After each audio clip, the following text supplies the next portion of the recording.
Hey night traveler, welcome to the Stealth Podcast. Here, you'll hear chilling stories to help you drift to sleep or keep you awake. Before we start, drop a comment telling me what time you're tuning in and where you're listening from. Now, kill the lights, put your headphones on, and let's hit the road. My name is Garrett Hollis. I'm 41 years old, and I live in Portland, Oregon. I've been doing the van life thing for about 3 years now, ever since my divorce finalized and I realized I had nothing tying me down anymore. My ride is a 2015 Ford Transit that I converted myself, solar panels on top, a little bed in the back, a camping stove, and that's pretty much it. Simple living, you know? My buddy Marcus had been traveling with me for the first 6 months, but he bailed when things got too rough last winter. Now it's just me and the open road, which honestly is how I prefer it most days. I'd been driving through Pennsylvania for about a week, hitting up some national forests and trying to find those hidden spots where you can park overnight without anyone bothering you. That's when I stumbled across this old forum post from 2008. Some urban explorer talking about Centralia, this ghost town where the ground is literally on fire underneath. Coal mine fire that's been burning for decades. Government evacuated everyone. The whole town basically doesn't exist anymore. Sounded perfect for some disturbing photography I'd been working on for my blog. I figured I'd roll through, snap some pics of the graffiti highway everyone talks about, maybe spend one night if I could find a decent spot, then head toward Pittsburgh. Simple plan, right? Yeah, that's what I thought too. The drive into Centralia was eerie as hell even in daylight. Route 61 was cracked and buckled from the heat below, with steam rising from fissures in the asphalt like something out of a scary movie. Trees on both sides of the road looked half dead, their leaves brown even though it was late September and everything else in Pennsylvania was still green. I passed a few warning signs, danger, underground mine fire, and toxic gases present, but honestly, I've seen worse. What really got me was the silence. No birds, no insects, nothing. Just this heavy, oppressive quiet that made my ears ring.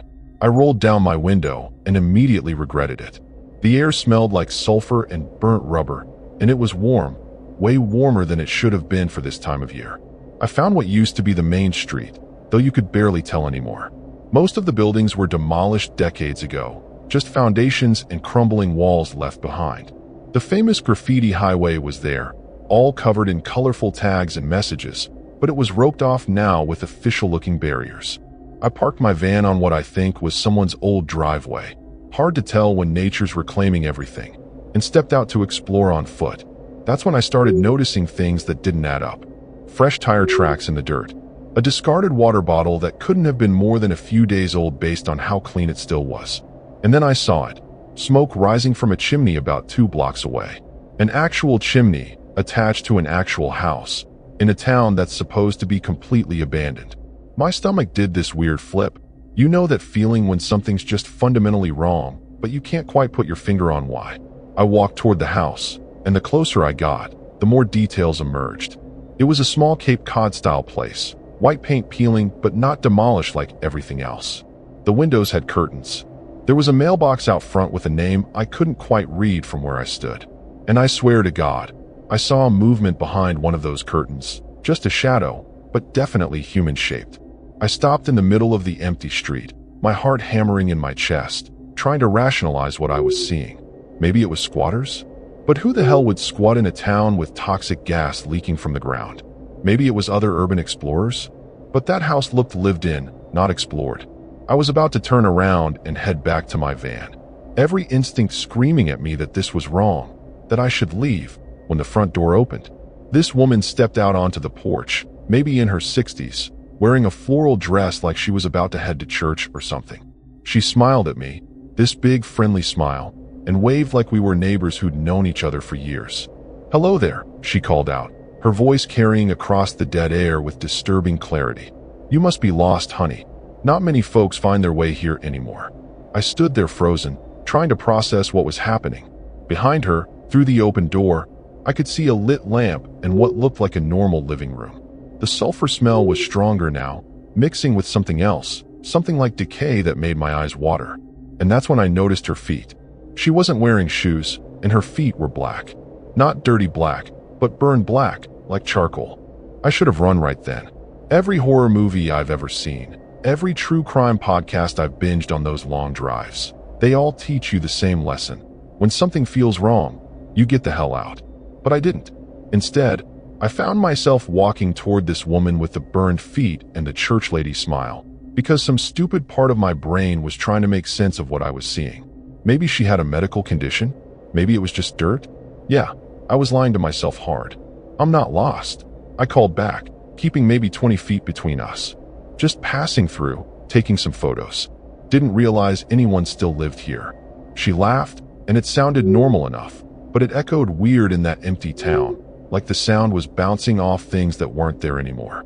"Oh, there's a few of us still around," she said, leaning against her porch railing.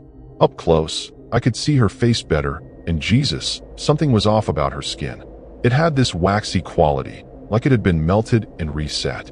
The government tried to make us leave back in the 80s, but some of us just couldn't abandon our homes, you know?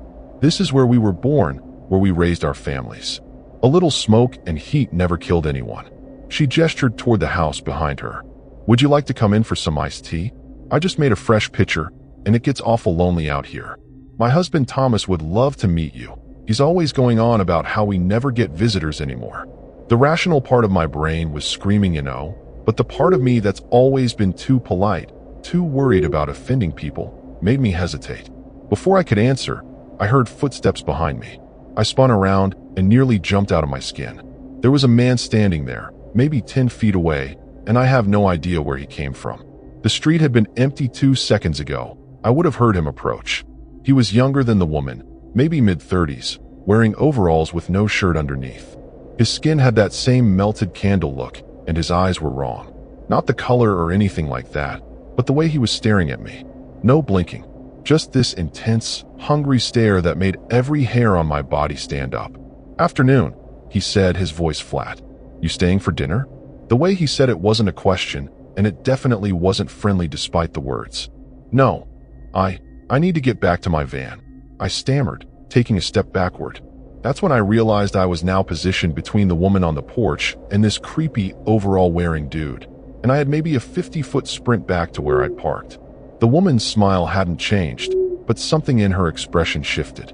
"Oh, don't rush off so soon, honey. You just got here. Thomas," she called into the house. "Thomas, we have company." I heard movement inside the house, heavy footsteps, and then this massive shape filled the doorway. The husband, I guess. He had to duck to get through the door frame, and when he straightened up, I saw that half his face was scarred. Not like old scars, but fresh, weeping burns that should have had him in a hospital, not standing on his porch like it was perfectly normal. "We don't get many visitors," Thomas said, his voice a low rumble. He stepped out onto the porch, and I swear the wood should have collapsed under his weight, but it held firm. "Most people drive right through. Don't even stop. But you stopped." He started descending the porch steps, moving with this weird, jerky gait, like his joints didn't quite work right anymore. The overall guy behind me was closer now. I could hear his breathing, raspy and wet. I was trapped, and they knew it. The woman was still smiling that disturbing smile, and I noticed for the first time that her teeth were gray. Not yellow from coffee or smoking, but gray like ash. "I really need to go," I said, trying to keep my voice steady. "My friend is waiting for me. He knows where I am. If I'm not back in 10 minutes, he's calling the cops." Thomas laughed, and it was the most terrifying sound I'd ever heard, like gravel in a garbage disposal. "Son, there ain't been cops in Centralia for 30 years. And there ain't no friend waiting for you neither. We saw you pull up alone." He was at the bottom of the steps now, maybe 15 feet away. "You're the first person to stop and actually get out of their vehicle in months. Last one was some college kid with a camera, thinking he was going to make a YouTube video or some shit. He didn't work out too well. The way he said didn't work out made my blood run cold. I didn't wait to hear what that meant. I bolted, just turned and ran as hard as I could toward where I'd left my van, my boots pounding against the cracked asphalt. Behind me, I heard the woman yell something, and then there were footsteps, multiple sets of footsteps, chasing me. I'm not going to lie, I'm not in great shape. 3 years of van life means a lot of sitting and driving, not a lot of cardio. But fear is one hell of a motivator, and I was moving faster than I'd moved since high school track. My lungs were burning, my legs felt like rubber, but I kept going because those footsteps behind me weren't slowing down. They were getting closer. I risked a glance over my shoulder and immediately wished I hadn't. There were 5 of them now. The woman, Thomas, overall guy, and 2 others I hadn't seen before. A teenage girl in a sundress and an old man in a postal uniform. All of them running with that same jerky, wrong movement, like puppets being yanked on strings. Their faces were blank, emotionless, but their eyes were locked on me with that same hungry intensity. I rounded the corner where my van was parked and felt a surge of relief when I saw it still sitting there, untouched. 20 more feet. 15. 10. I grabbed the door handle and yanked, locked. Fuck. I always lock it out of habit, even in the middle of nowhere, and now that stupid habit was going to get me killed. My hands were shaking so bad I could barely get the key fob out of my pocket. I could hear them right behind me now, so close I could smell that decay smell radiating off them.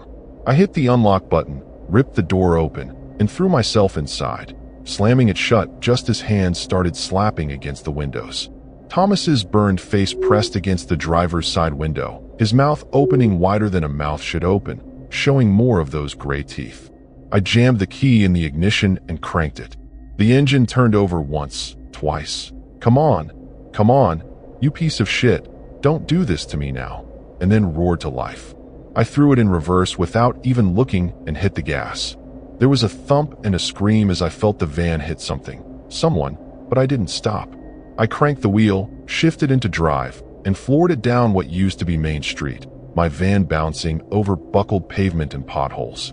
In my rearview mirror, I could see them standing in a line across the road, watching me go. Not chasing anymore, just watching. And they were all smiling now.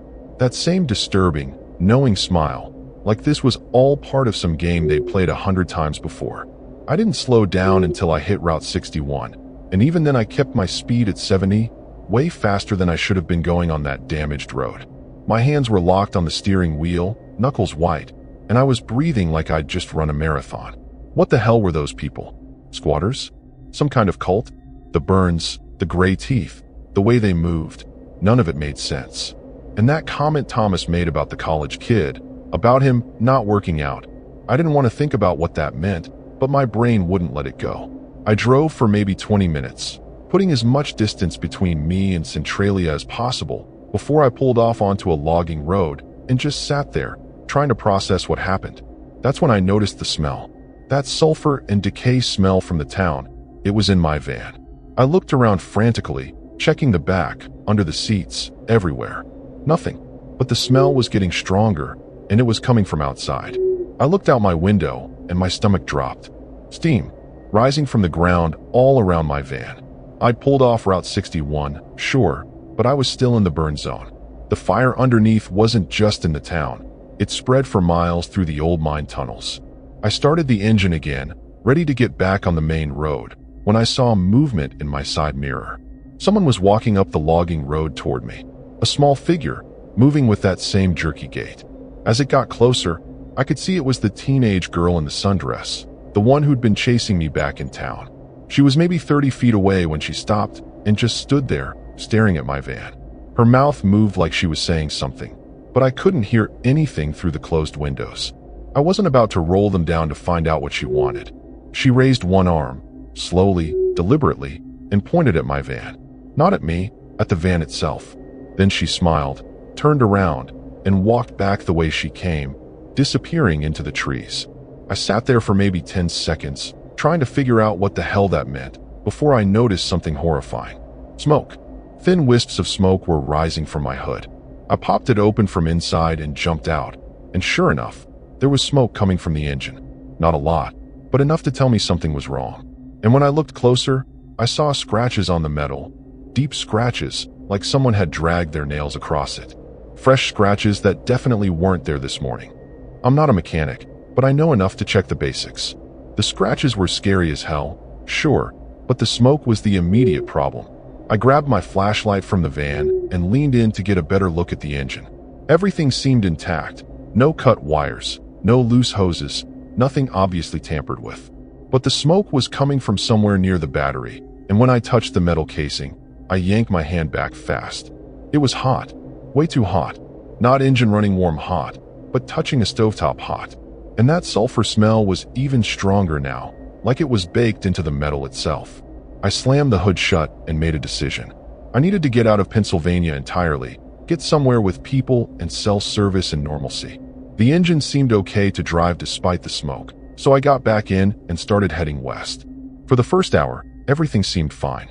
The smoke stopped, the smell faded a bit, and I started convincing myself that maybe I'd overreacted.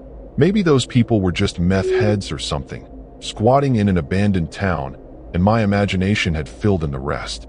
The burns could have been from cooking meth, right? That's a thing. People get all kinds of messed up from that chemical exposure. I was building this nice rational explanation in my head when my phone rang. Scared the shit out of me because I hadn't had cell service since before Centralia. I looked at the screen, unknown number, local area code. I almost didn't answer, but something made me hit the green button. Hello. Static. Just awful, crackling static, and underneath it, something that might have been breathing. Hello. I said again, louder this time. The static cleared for just a second, and I heard a voice. Thomas's voice. You can't leave, son. The ground's already in you now. I threw the phone across the van like it was on fire. It hit the passenger window and clattered to the floor, and I could still hear that static coming from it, getting louder. I pulled over onto the shoulder, my hands shaking again, and grabbed the phone. The call had disconnected, or according to the screen, there'd never been a call at all. No recent calls, no missed calls, nothing. But I'd heard it. I know I heard it. I sat there on the side of Route 76, watching cars pass by, normal people going to normal places, probably thinking about what to make for dinner or whether they'd recorded their favorite show, and I felt completely disconnected from that reality. Something had happened to me in Centralia, something I didn't understand, and it wasn't over. Thomas's words kept echoing in my head. The ground's already in you now. What the hell did that mean? I decided to find a busy place, somewhere public with lots of people. Safety in numbers, right? I drove until I hit a truck stop outside of Breezewood, one of those massive places with a gas station, restaurants, and a motel. The parking lot was packed with 18-wheelers and RVs, and just seeing all those people moving around, normal, non-burned people, made me feel a little better. I parked in a well-lit spot near the main building, locked up the van, and headed inside. The fluorescent lights were almost blinding after the darkness of the road, and the noise. Conversations, slot machines from the little casino section, the hiss of the soda fountain. It was overwhelming, but in a good way. Real. Normal. I ordered a coffee and a burger from the diner and sat in a booth where I could see my van through the window. That's when I noticed the people staring at me. Not everyone, but enough. The waitress who brought my coffee did a double take when she got close. A trucker at the counter turned around on his stool to look at me, his expression confused and a little disgusted. I looked down at myself, thinking maybe I had blood on me or something from when I hit one of those things with my van, but I looked fine.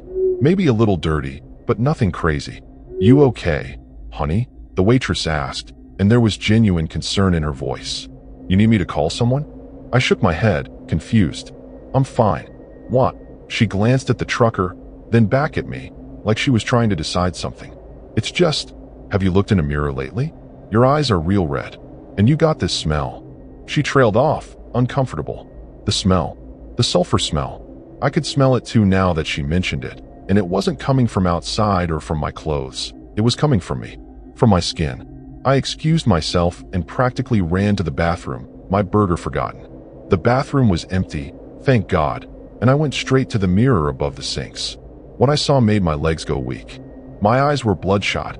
Yeah, but worse than that. There were dark circles under them that hadn't been there this morning, and my skin had a grayish tint to it. Not full gray like those people's teeth, but heading in that direction. And when I opened my mouth to check, I saw it. The edges of my teeth, just barely, were starting to turn gray.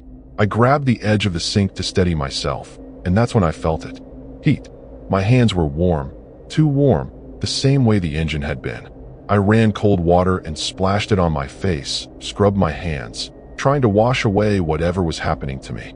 But the heat didn't go away. If anything, it got worse. I could feel it spreading through my body now, this warmth that started in my chest and radiated outward. It wasn't painful exactly, but it was wrong. So fundamentally wrong. I thought about what Thomas said, the ground's already in you now, and I understood. The fire. The underground fire that's been burning in Centralia for decades, the heat and the gases and whatever else is down there. Somehow, just by being in that town, just by breathing that air and walking on that ground, I'd taken some of it with me. Or it had taken me. I didn't know which was worse. My phone buzzed in my pocket.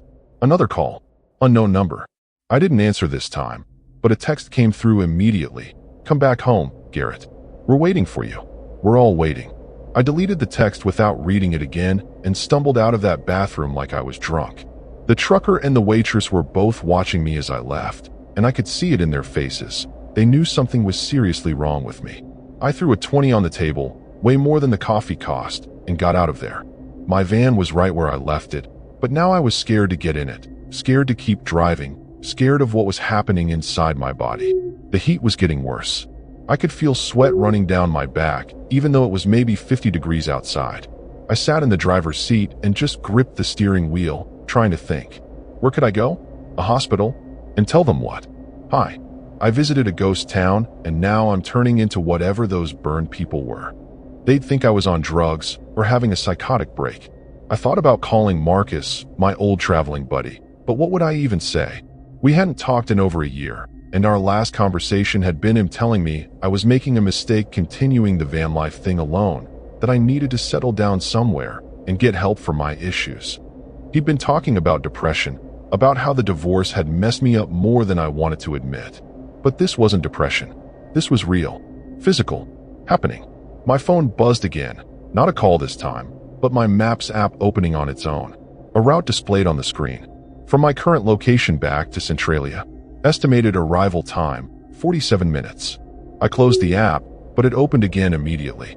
Same route, same destination. I turned my phone completely off, held the power button until the screen went black, and threw it in the glove compartment. I started driving west again, away from Centralia, toward Ohio. Maybe if I could just get far enough away, whatever this was would stop. The heat would fade. My teeth would go back to normal. I'd wake up tomorrow, and this would all feel like a bad dream. But even as I was thinking it, I knew it was bullshit. About 30 minutes into the drive, I started seeing them. People standing on the side of the road. Just standing there, watching cars pass. At first I thought they were hitchhikers or broken-down motorists, but there were too many of them. And they were all staring at my van specifically as I drove by. I recognized some of them. The woman in the floral dress, the overall guy, even that teenage girl. But there were others too, dozens of others, all with that same burned, melted look. All smiling, all watching. I rubbed my eyes, thinking I was hallucinating from stress or lack of sleep or whatever toxins I'd breathed in. But when I looked again, they were still there. And now they weren't just on the side of the road. They were in the road, standing in my lane, forcing me to swerve around them. Other drivers didn't seem to see them at all. A sedan passed right through where one of them was standing, and the figure didn't move, didn't react, just kept staring at me. I was losing my mind. That was the only explanation. I'd had some kind of mental break, and now I was seeing things that weren't there. Except my body was still getting hotter. My vision was starting to blur around the edges. And when I looked in the rearview mirror, I saw that the whites of my eyes weren't white anymore. They were pink, like they were filling with blood. I pulled off at the next exit, some tiny town I'd never heard of, and found an old church with an empty parking lot. I needed to stop, needed to think, needed to figure out what to do. I killed the engine and just sat there in the dark, watching steam rise from my hood again. The engine was fine. I knew it was fine mechanically, but it was reacting to whatever was happening to me. Like the heat inside me was transferring to the metal, to everything I touched. I looked at my hands on the steering wheel and saw scorch marks where my palms had been resting. Actual burn marks in the rubber. I was on fire from the inside out, cooking slowly, turning into one of those things I'd seen in Centralia. And the worst part? I could feel myself starting not to mind. The heat that had been painful and wrong 20 minutes ago was starting to feel comfortable, natural, like I'd been cold my whole life and was only now finally warm. My phone turned itself back on in the glove compartment. I could see the glow through the crack. Then the radio came on without me touching it, static at first, then resolving into a voice. Thomas's voice. It's okay to come home, son. Stop fighting it. The ground knows you now. The fire knows you. You're one of us whether you accept it or not. Might as well come back where you belong. I wanted to argue, to scream that I wasn't one of them, that I was still me, still Garrett Hollis from Portland, Oregon. But when I looked in the mirror again, I barely recognized the face staring back. Gray skin, gray teeth, eyes that were more red than white. And that smile. I was smiling, and I hadn't even realized it. The same disturbing smile I'd seen on all of them. My hands moved on their own, turning the key, starting the engine. My foot pressed the gas. And as I pulled back onto the highway, I wasn't heading west anymore toward Ohio and safety and normalcy. I was heading east, back to Route 61, back to Centralia, back home. The last thought I had that was truly mine was that Marcus had been right all along. I should have stopped traveling alone. But it was too late now. The ground was in me, and I was going back to where I belonged, to join the others who couldn't leave, who would stand by the side of the road smiling and waiting for the next person curious enough to stop and visit our town.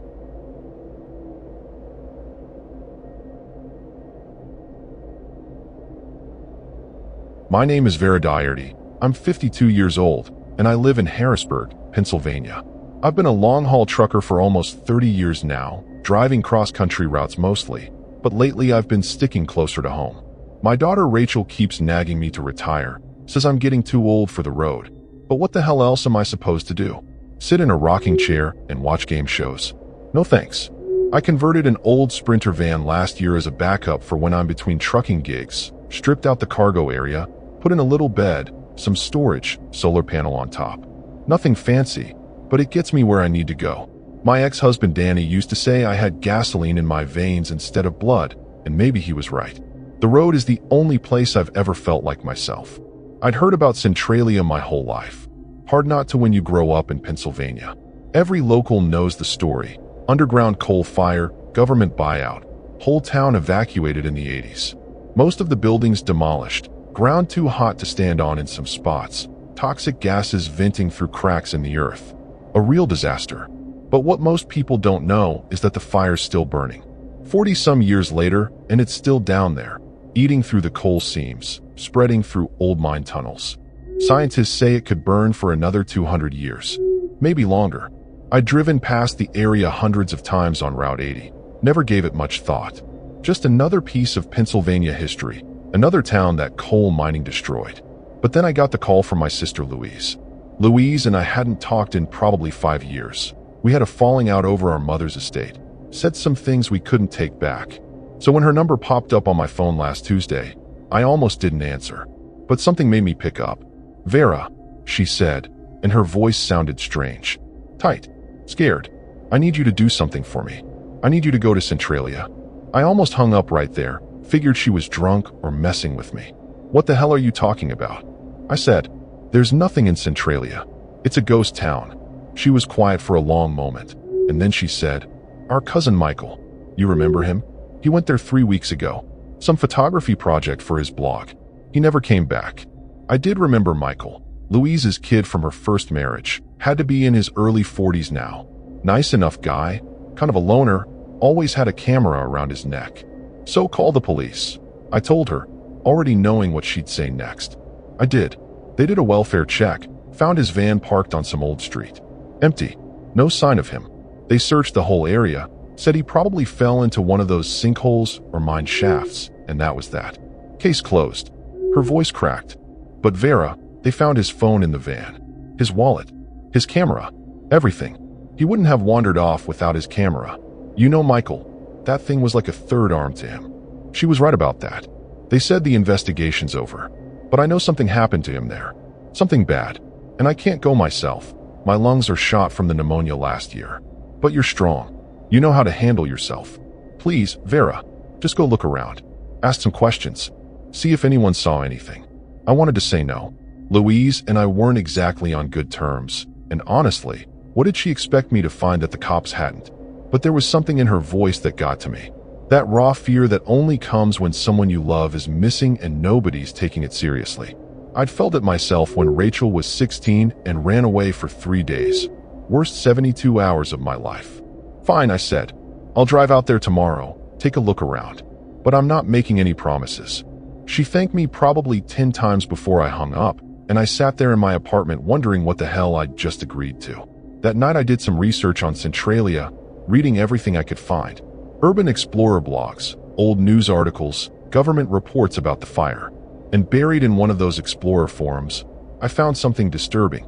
A thread from 2 months ago. Anyone else notice people in Centralia? With a bunch of replies talking about seeing figures in the abandoned town, smoke coming from chimneys on houses that should have been demolished decades ago. Most people dismissed it as ghost stories or attention-seeking, but a few claimed they'd seen actual residents, real people living in a town that's supposedly uninhabitable. One guy even posted photos, though they were too blurry to make out much detail. Just shapes that might have been people standing in doorways or walking down empty streets. The thread ended abruptly after someone named Truthseeker88 posted. Went back to get better pictures. Don't go to Centralia. Whatever's there, it's not human anymore. They're still burning. The account was deleted shortly after. I closed my laptop feeling uneasy, but I'd already committed to Louise. Tomorrow I drive to Centralia, spend a few hours looking around for any sign of Michael, and then get the hell out. Simple. Or at least that's what I kept telling myself as I packed my van that night. Throwing in extra water, a flashlight, my old baseball bat from the truck for protection, just in case. The drive to Centralia took about 2 hours, and the closer I got, the more wrong everything felt.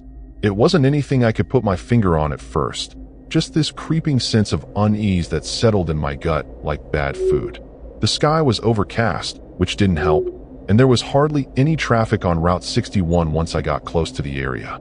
I passed a few warning signs about the underground mine fire, the usual government disclaimers about entering at your own risk. The road itself was in terrible shape, all cracked and buckled, with weeds growing through the asphalt. I slowed down to maybe 20 miles per hour, navigating around the worst of the damage, and that's when I started noticing the steam vents. Little wisps of vapor rising from cracks in the ground on both sides of the road, like the earth was breathing. I found the turnoff that led into what used to be the main part of town, following the directions Louise had given me based on where the cops found Michael's van. The graffiti highway was off to my right, that stretch of abandoned Route 61 that's covered in spray paint and has become this weird tourist attraction. But I wasn't here for sightseeing. I was looking for any trace of my cousin, and honestly, I wasn't optimistic. If the cops with their search teams and cadaver dogs couldn't find anything, what chance did I have? Still, I'd promised Louise, and I don't break promises. The street where Michael's van had been found was barely recognizable as a street anymore. Most of the houses were just foundations, concrete slabs with maybe a chimney still standing here and there. Nature was taking everything back, trees growing through old living rooms, vines covering what used to be front porches. I parked my van and got out, immediately hit by that smell everyone talks about. Sulfur, like rotten eggs mixed with something chemical that burned the back of my throat. It was warm too, way warmer than it should have been for October. I zipped up my jacket anyway and started walking, keeping my eyes open for anything that might tell me where Michael had gone. His van had been parked right about where I was now, according to Louise. The cop said it looked like he'd just gotten out and walked away, leaving everything behind. But walked where? And why? I moved slowly down the street, checking every foundation, every pile of rubble, calling out his name even though I felt stupid doing it. Michael Doherty, you out here? My voice echoed weird in that empty place, bouncing off nothing and coming back distorted. That's when I saw the first house. A real house, still standing, looking almost normal except for the peeling paint and sagging porch. It was the same Cape Cod style you'd see in any Pennsylvania suburb. White siding, black shutters, little flower boxes under the windows. But those flower boxes had dead plants in them, brown and withered like they'd been cooked. I approached slowly, every instinct I'd developed in 30 years of driving through sketchy truck stops and bad neighborhoods telling me to turn around. But I didn't. I climbed the 3 steps to the porch, and the wood creaked under my weight but held. The front door was closed but not locked. I pushed it open and called out, "Hello? Anyone home? I'm looking for my cousin, Michael Doherty. Anyone seen him?" Silence. The kind of heavy, oppressive silence that makes your ears ring. I stepped inside, and Jesus, it was like walking into someone's grandmother's house from the 1970s. Floral wallpaper, doily things on all the furniture, pictures on the walls in ornate frames. There was a lamp on in the living room, even though it was the middle of the day, casting this yellowish glow over everything. And it was hot. Not just warm, hot. like someone had the heat cranked up to 90. I was sweating within seconds. "Hello," I called again, moving through the living room toward what looked like a kitchen. That's when I saw the photographs on the mantel above the fireplace. Old family photos, black and white mostly, showing people in old-fashioned clothes standing in front of this very house. But mixed in with those were newer photos, color photos, and in one of them, I recognized someone. Michael, my cousin Michael, standing on this porch with his camera, smiling at whoever was taking the picture. My blood went cold despite the heat.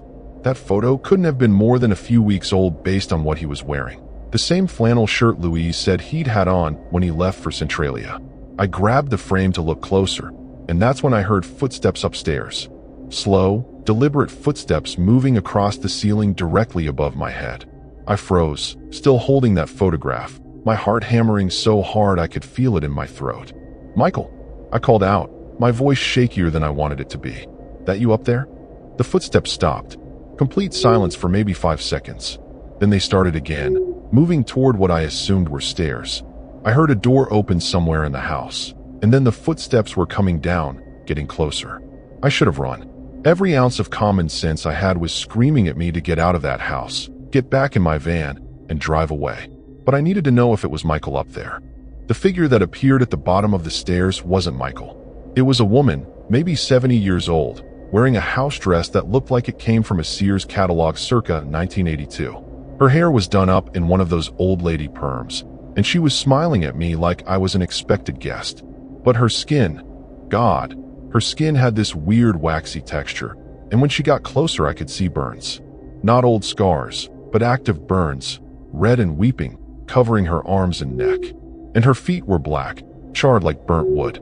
"Oh good, you found the photographs," she said, her voice cheerful and completely at odds with her horrifying appearance. Michael was such a nice young man, very polite, stayed for dinner and everything. My throat was so dry I could barely get words out. "Where is he? Where's Michael?" She tilted her head, still smiling that disturbing smile. "Why, he's home now. Same as all of us. The ground took him in, made him part of the family." She gestured around the house like that explained everything. It happens to everyone who stays too long. The fire gets in you, changes you from the inside out. You start to feel it, the warmth, the belonging. And then you can't leave. Don't want to leave. I took a step back toward the door, still clutching that photograph. "You're telling me my cousin is dead?" She laughed, and it sounded wrong, like an echo of what laughter should be. "Dead? No, honey. He's more alive than he's ever been. He's joined us, become one with Centralia. The fire doesn't kill, it transforms. It takes away all that hurt and loneliness and fills you up with warmth instead." I didn't wait to hear more. I turned and ran for the door, but she moved fast, way faster than a 70-year-old woman should be able to move. She grabbed my arm, and her hand was burning hot, so hot I felt my skin blister under her grip. I screamed and swung the picture frame at her, catching her across the face. The glass shattered, and she stumbled back, that smile finally disappearing. I didn't look to see if she was getting up. I just ran, bursting out of that house and down the porch steps, so fast I nearly fell. My van was right there, maybe 50 feet away, and I was running for it when I saw them. People, coming out of houses I could have sworn were empty minutes ago. They were emerging from doorways, from behind piles of rubble, from basements and crawl spaces. Dozens of them, all with that same burned, melted look. All moving toward me with that jerky, puppet-like gait. I made it to my van and threw myself inside, hitting the lock button and starting the engine in one motion. A man slammed his hands against my driver's side window, a postal worker based on his uniform, though the patches on his skin were actively smoking. His eyes were completely red, no white left at all, and when he opened his mouth to say something, I saw his teeth were gray like ash. I threw the van in reverse and hit the gas, not caring what I hit. There was a thump as I backed over someone, and then I was spinning the wheel, shifting into drive, and flooring it down that destroyed street. They didn't chase me this time. They just stood there watching, and that was somehow worse. Like they knew I wouldn't get far. Like they'd seen this all before. I drove like hell was on my heels, which maybe it was. My arm was throbbing where that woman had grabbed me, and when I glanced down at a red light, stupid, I should have just run it. I saw the burn. A perfect handprint seared into my skin, already blistering. The pain was incredible, bringing tears to my eyes, but I couldn't stop to deal with it. I needed to get away from Centralia, needed to get somewhere safe, somewhere normal. I merged onto Route 80 heading east, putting my foot down and watching my speedometer climb to 80, then 90. Other drivers honked and flashed their lights as I weaved through traffic, but I didn't care. All I could think about was what that woman said. The fire gets in you, changes you from the inside out. And my arm wasn't just burned, it was hot. The heat was spreading up toward my shoulder, and I could feel it in my chest now too. This warmth that wasn't entirely unpleasant. No, I wasn't going to let this happen. I wasn't Michael. I was stronger than this. I'd survived a bad marriage, raised a daughter on my own, driven through blizzards and ice storms, and every kind of road hazard you could imagine. Some weird cult or whatever the hell those people were in Centralia wasn't going to take me. I pulled off at the first hospital I saw, a regional medical center in Bloomsburg. The emergency room parking lot was half full, and I practically fell out of my van trying to get inside. A nurse at the triage desk looked up as I stumbled through the doors. "I need help," I gasped, holding up my burned arm. Someone grabbed me, but when I looked down at my arm, I froze. The handprint was still there, but it wasn't blistering anymore. The skin around it was turning gray, ashen, and I could see veins underneath, dark and spreading like tree roots, crawling up my arm toward my shoulder. The nurse's eyes went wide. "Oh my God," the nurse said, already reaching for her phone. "Security. I need security to ER triage now." She backed away from me like I had something contagious, and maybe I did.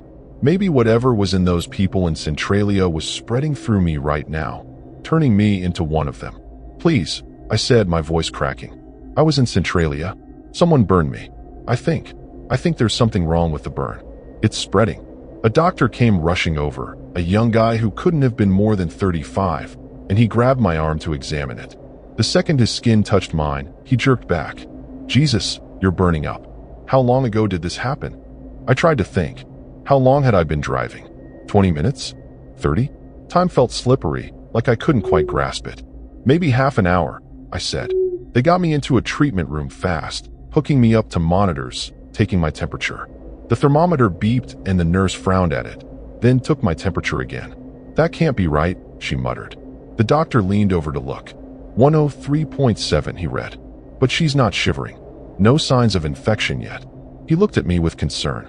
"Ma'am, have you been exposed to any chemicals? Industrial accidents? Radiation?"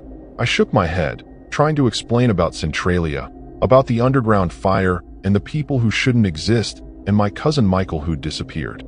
But as I was talking, I could hear how crazy it sounded. The doctor and nurse exchanged a look. That look medical professionals give each other when they think they're dealing with someone mentally unstable. "Okay," the doctor said in that careful voice people use with children and lunatics. "We're going to give you something for the fever and clean that burn.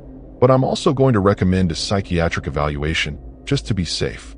I wanted to argue, to make them understand, but then I caught sight of myself in the reflection of the metal cabinet across from the bed. My face was flushed, yeah, but underneath the red I could see that grayish tint starting. The same color I'd seen on those people.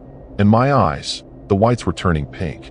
I touched my face and my hand came away hot, so hot that the doctor grabbed my wrist. "Don't touch your face. You could spread the infection." But it wasn't an infection. I knew that even if I couldn't make them believe it. This was something else. Something that didn't belong in medical textbooks. They gave me morphine for the pain and started cleaning the burn. And I have to admit, the morphine helped. Everything got fuzzy around the edges, less scary. I floated there in that hospital bed while they worked. And for a little while I almost convinced myself this would be okay. They'd treat the burn, the fever would break, and I'd go home to Harrisburg and forget any of this ever happened. Maybe I'd call Louise and tell her Michael was gone, really gone, and there was nothing anyone could do about it. We'd grieve together and move on. That's what I told myself, right up until the nurse screamed. I opened my eyes, hadn't even realized I'd closed them, and saw her stumbling backward, staring at my arm. The bandages they'd just put on were smoking. Actual smoke was rising from the gauze, and underneath I could see orange light, like embers. The doctor grabbed a pair of scissors and cut the bandages away, and we all stared at what was underneath. The handprint burn was glowing, literally glowing orange and red like coals in a fire. And it didn't hurt. That was the scariest part. It should have been agonizing, but all I felt was warmth, spreading through my whole body now, comfortable and welcoming. "What the hell?" the doctor whispered. He reached for his phone, probably to call in specialists or the CDC or whoever you call when someone's arm is on fire from the inside. But before he could dial, all the lights in the room flickered. The monitors I was hooked up to started going haywire, alarms blaring. And my phone, sitting in my jacket pocket on the chair, it turned on by itself and started ringing.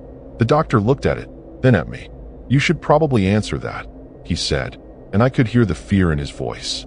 I reached over with my good arm, my left arm, the one that wasn't glowing, and picked up the phone. Unknown number. I knew I shouldn't answer, knew nothing good would come from it, but my thumb moved on its own and hit the green button. "Hello, Vera," a man's voice said. Not Thomas like the blogger forums had mentioned. Someone else. Someone younger. "Michael." I breathed, and the doctor and nurse both stiffened. "Yeah, it's me, Vera. Aunt Louise sent you, didn't she? To look for me." His voice sounded wrong, too flat, no emotion in it. "I'm sorry you came. I tried to leave a warning, tried to delete my forum posts, but they wouldn't let me. The ground doesn't like it when we warn people away. It wants more of us. It's always hungry for more." I was crying now, tears running down my face even though I wasn't sure why. "Michael, where are you? What happened to you?" He laughed, and it was the saddest sound I'd ever heard. "I'm home, Vera. I'm part of Centralia now. The fire's in me, same as it's in you now. You felt it, didn't you? When that woman touched you, it passed from her to you, and now it's growing, spreading through your blood and bones. You've got maybe 12 hours before the change is complete. After that, you won't want to leave. You'll come back here, back to us, and you'll stand by the road with the rest of us, waiting for the next person who's curious enough to stop." The phone went dead, just complete silence, and then the call disconnected. I looked at the doctor, at the nurse, at my glowing arm, and I understood. I had 12 hours. 12 hours to figure out how to stop this, or 12 hours until I became one of them. The doctor was already calling for help, shouting into his phone about a medical emergency they'd never seen before. But I knew no hospital could fix this. I ripped the 4 out of my arm before anyone could stop me and slid off that hospital bed. The doctor shouted something, tried to grab me, but I was already moving. The morphine made everything feel distant and dreamlike, but the heat inside me was sharp and real, cutting through the fog. I grabbed my jacket and ran for the exit, pushing past nurses and security guards who were too surprised to react fast enough. Someone yelled for me to stop, that I needed treatment, but I was already through the doors and into the parking lot. My van was right where I'd left it, and I threw myself inside, started the engine, and peeled out before security could block me in. In my rearview mirror, I saw them standing in the entrance, probably debating whether to call the cops. Let them. What were the police going to do? Arrest me for having an underground coal fire burning in my veins? I drove without thinking, just pointing the van east and letting muscle memory take over. 12 hours. Michael said I had 12 hours before the change was complete. I looked at the dashboard clock, 4:30 p.m. That meant I had until 4:30 a.m. tomorrow morning. After that, I'd be like them, like Michael, like all those burned people standing in Centralia waiting for the next victim. I couldn't let that happen. I had Rachel to think about, my daughter who was probably at work right now completely unaware that her mother was turning into some kind of fire monster. I thought about calling her, saying goodbye, but what would I even say? "Hey honey, mom's dying, but not the normal way. The underground coal mine fire way. Love you." No, I wasn't going to burden her with this nightmare. If I couldn't fix it, I'd just disappear. She'd think I died in an accident somewhere on the road, and that would be easier for her than the truth. The heat was getting worse. I had the AC cranked as high as it would go, but it barely made a difference. My whole body felt like it was cooking from the inside out, and when I looked at my arms, both of them now, I could see gray spreading under the skin. Not just where the woman had grabbed me, but everywhere. Like my blood was turning to ash and smoke. I pulled over at a rest stop and stumbled into the bathroom, splashing cold water on my face. My reflection in the mirror was horrifying. The gray had spread to my face now. My lips were cracking and peeling like dried leather, and my eyes were more red than white. I looked like I'd been dead for days. A woman came out of one of the stalls, took one look at me, and literally ran out of the bathroom screaming. I didn't blame her. I stood there gripping the sink, trying to think. There had to be a way to stop this. Michael said the fire spreads through your blood and bones, changes you from the inside out. But fire can be put out, right? Water puts out fire. I looked at my hands, at the gray spreading across my knuckles, and made a decision. I needed to get to water, not a sink or a bathtub, something bigger, deep enough to submerge completely. The Susquehanna River wasn't far from here, maybe 20 minutes. If I could get there, if I could immerse myself in cold river water, maybe it would stop the spread. Maybe it would kill whatever was inside me. It was a long shot, probably stupid, but it was the only idea I had. I left the bathroom and got back in my van, my hands shaking so bad I could barely grip the steering wheel. The drive to the river felt like it took forever. The sun was setting now, painting the sky orange and red, colors that reminded me too much of what was happening inside my body. I found a boat launch on a quiet stretch of the Susquehanna, no other cars around. Perfect. I parked and got out, and just walking the 50 feet from my van to the water's edge took everything I had. My legs felt weak, like the bones were turning soft. I could see smoke rising from my skin now in thin wisps, mixing with the cold October air. At the river's edge, I didn't hesitate. I just walked straight in, feeling the freezing water soak through my boots, my jeans, up to my waist. The cold was shocking, painful, but I kept going until I was chest deep. Then I took a breath and went under completely, letting the dark water close over my head. Under the water, everything went quiet, peaceful. The heat inside me battled with the cold outside, and for a few seconds it felt like they were in balance, neither winning, neither losing. But then the heat surged, getting stronger, getting hotter. I could feel it intensifying, like the water was actually making it worse, fueling it somehow. I shot back up to the surface, gasping and coughing. Steam was rising off my body now, visible clouds of it billowing up into the evening air. The river water around me was getting warmer, and I realized with horror that I was heating the water. I was so hot that I was literally boiling the river around me. Fish were surfacing, dead or dying, their white bellies floating in a circle around where I stood. I waded back to shore, defeated. The water hadn't helped. Nothing was going to help. I had maybe 8 hours left, and I was out of ideas. I collapsed on the riverbank, soaking wet and steaming, staring up at the darkening sky. My phone rang again. Of course it did. They wouldn't leave me alone now that I was one of them, or almost one of them. I answered it without looking at the screen. "What?" I said flatly. Michael's voice again. "You tried water. Smart. But fire and water don't work the way you think down in the mines. The coal burns underwater, Vera. It's been burning through flooded tunnels for 60 years. Water doesn't kill it. Nothing kills it. You might as well come home. Stop fighting and come home." I hung up and threw the phone as hard as I could into the river. Then I screamed. Just screamed until my throat was raw, releasing all the fear and anger and frustration. When I finally stopped, I heard something. An engine. I turned and saw headlights coming down the access road toward the boat launch. A pickup truck, moving slowly, cautiously. It pulled up next to my van and a man got out. Older guy, maybe 70, wearing coveralls and a John Deere cap. He looked at me sitting there on the riverbank, steaming like a kettle, and he didn't run. He just walked over and sat down next to me. "You went to Centralia," he said. It wasn't a question. I nodded, too exhausted to be surprised. "My son went there," he continued, staring out at the river. 8 years ago. Never came back. I know what you're going through. I know what's happening to you." He turned to look at me, and his eyes were sad but clear. "There's only one way to stop it. You have to burn it out completely. Let the fire consume everything until there's nothing left. It's the only way to make sure it doesn't spread to anyone else." He pulled something from his pocket. A pistol. He set it on the ground between us. "Or you can go back to Centralia and join them. Your choice.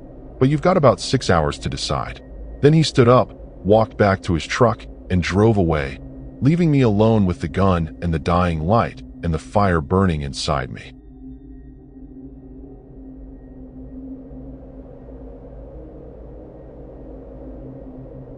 My name is Dean Parsons. I'm 33 years old, and I live in Philadelphia, Pennsylvania. I've been a freelance journalist for about 5 years now, mostly doing investigative pieces for online magazines and podcasts. The Vanlife thing started 2 years ago when my apartment lease was up and I realized I was spending more time on the road chasing stories than I was at home anyway.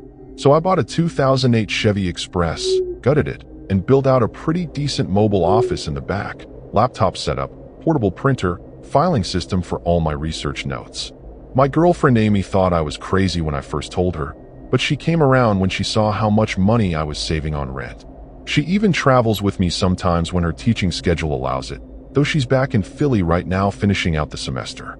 I'd been working on a story about Pennsylvania's abandoned coal towns for about 3 months, places that boomed in the early 1900s and then died slow deaths when the mines closed. Towns with names like Eckley and Wareham and Scotia, where maybe 5 or 10 people still hung on even though everything else was gone. It was supposed to be a human interest piece about resilience and the death of the American coal industry. But then I started finding these weird forum posts and blog entries from people who'd visited these towns. Stories that didn't quite add up. People talking about residents who seemed off somehow, communities that felt wrong, encounters that left them disturbed for weeks afterward. Most of it was probably bullshit, urban legends and creepypasta stuff, but there were enough consistent details that I started keeping a file. Centralia kept coming up. Over and over, people mentioned Centralia, which made sense because it's the most famous ghost town in Pennsylvania, maybe in the whole country. Everyone knows about the underground coal fire that's been burning since 1962, how the government bought everyone out and demolished most of the buildings. What I didn't know was that some people claim to have seen residents there, recent residents, not just old-timers who'd refused to leave decades ago. I found police reports about missing persons last seen in Centralia. Not a lot, maybe one every year or two, but enough to establish a pattern. Urban explorers, photographers, curious tourists. They'd go to Centralia and never come back. Or if they did come back, they weren't quite right afterward. That's how one family member described it. He came back, but he wasn't right. I pitched this story to my editor at Rust Belt Chronicles, a long-form piece about the people who'd gone missing in Centralia and what might really be happening there. She loved it, gave me a decent advance, and told me to take my time getting it right. So I spent 2 weeks preparing. I read everything I could find about the mine fire, the evacuation, the holdouts who'd refused to leave. I contacted families of people who'd disappeared there, though most of them didn't want to talk about it. The ones who did all said basically the same thing. Their loved ones had gone to Centralia for innocent reasons: photography, urban exploration, curiosity, and something had happened to them there. Something the police couldn't or wouldn't explain. One woman told me her brother had called her from Centralia the day before he disappeared. He'd said the town wasn't empty. He'd said there were people living there, and they'd invited him to stay for dinner. I drove out on a Tuesday morning in late October, the van loaded with camera equipment, recording devices, and enough supplies to camp for a few days if needed. Amy had tried to talk me out of going alone. "Take someone with you," she'd said.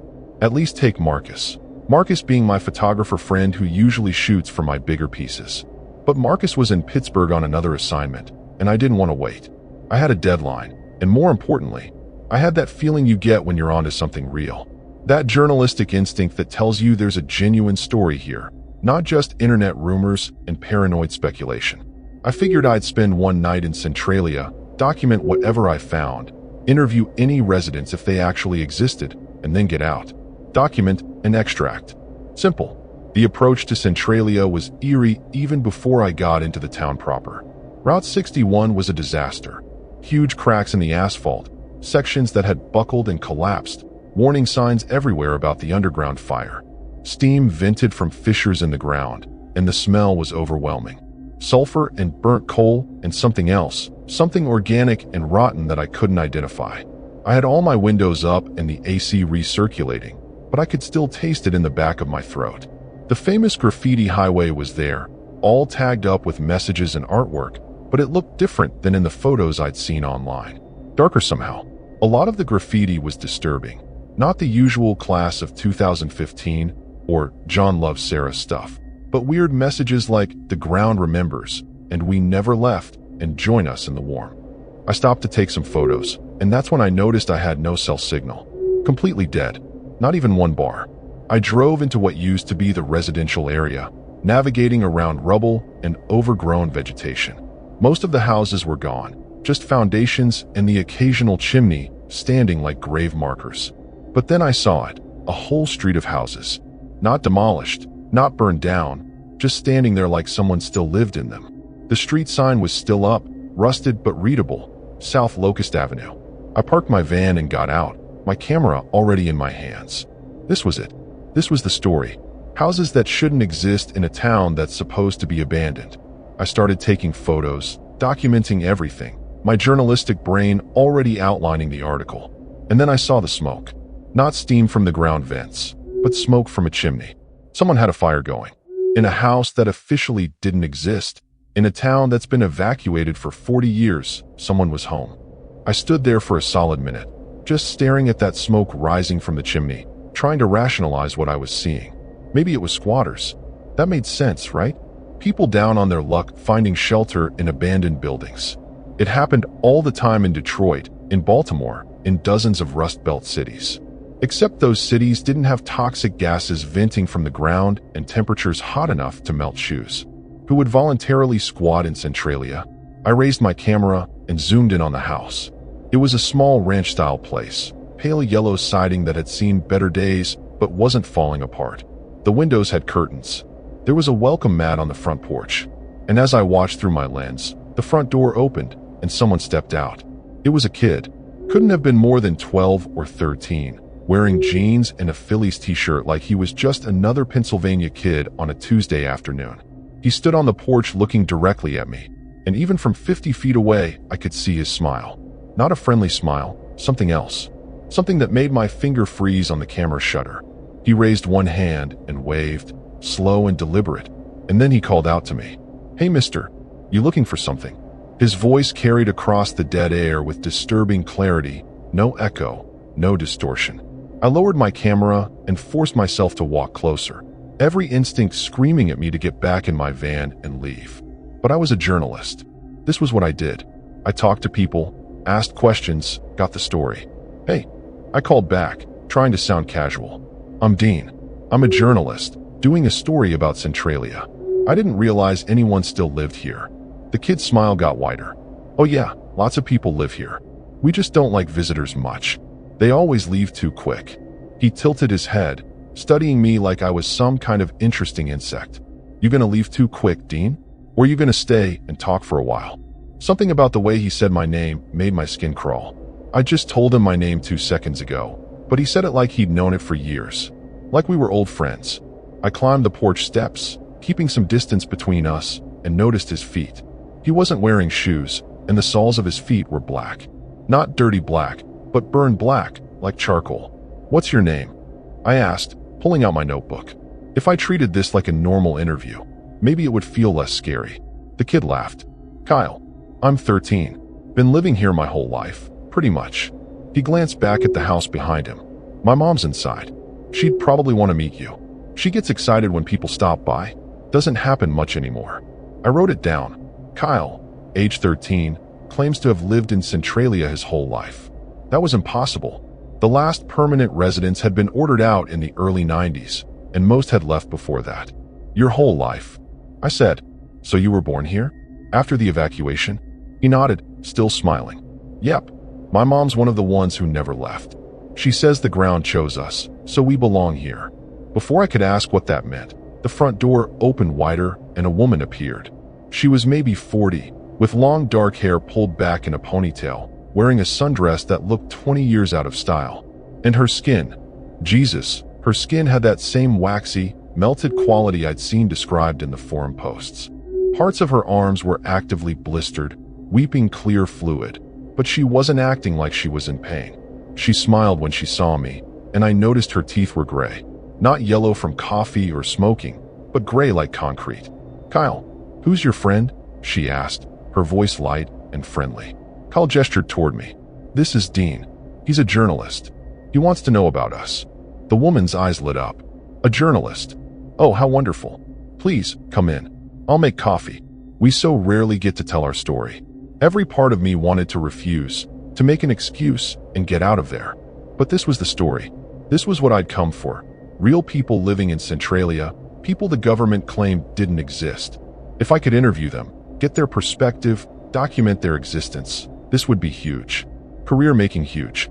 So I followed her inside, stepping over that threshold into what should have been an empty, condemned house.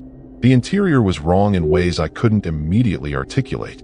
The furniture was old but clean, like something from a 1980s time capsule. The wallpaper was floral and faded. There were photos on the walls showing what I assumed was Kyle and his mother in various poses, but the photos had this weird quality. The colors were too vivid, almost artificial, like they'd been digitally enhanced even though they were clearly printed on regular photo paper. The heat hit me immediately. It had to be 95 degrees inside, maybe hotter, and I was sweating through my shirt within seconds. "Sorry about the temperature," the woman said, leading me toward a kitchen. "We keep it warm. You get used to it after a while.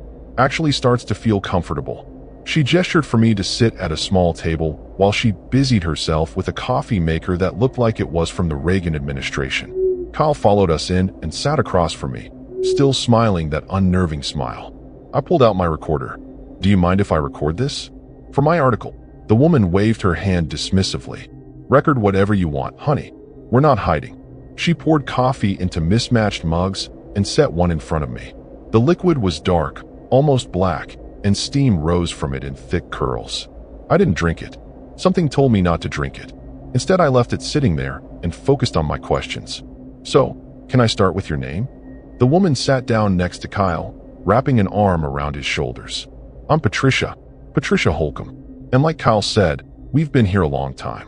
Since before the buyout. The government wanted us to leave, offered us money, threatened us with eminent domain. But this is our home. The ground here, it's special. It chose us." There was that phrase again, "the ground chose us." I wrote it down, underlining it twice. "What do you mean, the ground chose you?" Patricia's smile widened, showing more of those gray teeth. "The fire, Dean. The fire that burns underneath. It's not just coal burning. It's alive. It thinks. It feels. And it picks certain people to stay with it, to become part of it. We're the chosen ones." She said it like it was the most normal thing in the world. I sat there trying to process what she'd just said, my pen frozen above my notebook. The fire is alive. It thinks. Every rational part of my brain was telling me this woman was delusional, that I was sitting in a condemned house interviewing someone who clearly had severe mental health issues. But the journalist in me knew this was gold. This was the kind of quote that would make the article unforgettable. "So you believe the fire underneath Centralia is sentient?" I asked carefully, keeping my tone neutral. Patricia nodded enthusiastically. "Oh, it absolutely is. It communicates with us. Through the heat, through the smoke. It tells us things, shows us things, like when someone new is coming. We always know when someone's going to stop and visit. The fire tells us days in advance." Kyle leaned forward, his elbows on the table. "It told us about you, Dean. 3 days ago. It said a man with questions was coming, someone who wanted to understand." My blood went cold. 3 days ago, I'd been in Philadelphia, planning this trip. I hadn't told anyone except Amy and my editor that I was coming to Centralia. There was no way these people could have known. That's quite a coincidence," I managed to say, trying to keep my voice steady. Patricia laughed, and the sound echoed weird in that hot kitchen. "No coincidence. The fire knows. It sees through the ground, through the tunnels. It's everywhere under Pennsylvania, Dean. Miles and miles of old coal seams, all connected. When you walk on the ground, the fire feels you. It knows your weight, your heat, your intentions." I was sweating heavily now, and not just from the temperature. This was getting too disturbing, too weird. I needed to wrap up this interview and get out. But I had to ask more questions. I had to get enough material for the article. "How many people live here in Centralia now?" I asked. Kyle and Patricia exchanged a look, something passing between them that I couldn't read. "Oh, maybe 40 or 50, Patricia said. "Hard to say exactly. People come and go. Or rather, they come and stay. Once the fire chooses you, you don't really want to leave anymore." She reached over and patted my hand, and her touch was burning hot. I jerked back instinctively, nearly knocking over the untouched coffee. "Sorry," she said, not sounding sorry at all. "I forget how warm I run. It's been so long since I've touched someone from outside." I looked down at my hand where she'd touched me. The skin was red, like a minor burn, and it was starting to throb. "I should probably get going," I said, standing up abruptly. "I have a lot more ground to cover today, other people to interview." Patricia stood too, moving to block the doorway. Not aggressively, but deliberately. "Oh, but you just got here. And you haven't even met the others yet. They'd be so disappointed if you left without saying hello." Kyle was standing now too, and I realized with growing horror that he was positioned between me and the other exit from the kitchen. I was boxed in. The others? I asked, trying to keep the panic out of my voice. Patricia nodded toward a door I'd assumed led to a basement. They're downstairs, waiting. The fire is strongest down there, in the old coal chute. That's where we do the choosing. I didn't wait to hear what the choosing meant. I pushed past Patricia, using my weight advantage to get through, and ran for the front door. Behind me, I heard Kyle yell something, and then footsteps. Multiple footsteps, more than just Patricia and Kyle. The others were coming up from the basement. I burst through the front door and nearly fell down the porch steps, catching myself on the railing. My van was right there, maybe 20 feet away, but between me and it stood a group of people. 6 or 7 of them, all ages, all with that same burned, melted look. They weren't running toward me. They were just standing there, blocking my path, smiling. The same disturbing smile I'd seen on Patricia and Kyle. An older man in the front, had to be in his 60s, wearing work clothes, raised his hand in greeting. "Welcome home, Dean," he said. I turned and ran the other direction, away from my van, away from those smiling people. I heard them following, but they weren't rushing, weren't sprinting. They moved at this steady, relentless pace, like they knew I couldn't actually escape. I ran down South Locust Avenue, past more houses that shouldn't exist, and that's when I started seeing more of them. People emerging from doorways, from behind cars, from yards and side streets. Dozens of them, all moving toward me with that same jerky gait, all smiling. I cut between 2 houses, jumping a low fence, and found myself in what used to be someone's backyard. Steam was venting from cracks in the ground here, thick white clouds that smelled like sulfur and something worse. I ran through it, my eyes watering, my lungs burning from the toxic air. I came out on another street and stopped to get my bearings. I'd gotten turned around, didn't know which direction my van was anymore. Everything looked the same. Empty foundations, dead trees, that horrible steam rising from the ground everywhere. And then I heard it. Singing. Multiple voices, coming from somewhere close, singing something that sounded like a hymn, but with words I couldn't quite make out. I followed the sound because I didn't know what else to do, and I found them. In what used to be a church, just 4 walls and part of a steeple still standing. Maybe 30 people were gathered in a circle. They were holding hands, swaying slightly, singing. And in the center of their circle was a hole in the ground. Not a sinkhole or a mine shaft, but a perfectly round hole, maybe 6 feet across. Orange light poured out of it, and heat. Incredible heat that made the air shimmer. One of the people in the circle saw me and smiled. She broke away from the group and walked over, and I recognized her from a missing persons report I'd seen during my research. Sarah Kendrick disappeared from Centralia 18 months ago. She was 31 years old, had been a high school biology teacher from Allentown. Her family had posted her picture everywhere, begging for information. And here she was, standing in front of me with gray teeth and burned skin, reaching out her hand. "Join us, Dean," she said. "Join us in the warm. It doesn't hurt. I promise it doesn't hurt. It's beautiful down there. The fire loves us. It wants you to." I backed away, shaking my head, and she looked disappointed. "You're going to join eventually," she said. "Everyone does. The fire already touched you. It's inside you now. You can feel it, can't you? The warmth spreading." She was right. I could feel it. Where Patricia had touched my hand, the heat was spreading up my arm. And it wasn't just pain, it was something else. Something that felt almost good, almost welcoming. Like being cold for years and finally finding a radiator. No, I wasn't going to let this happen.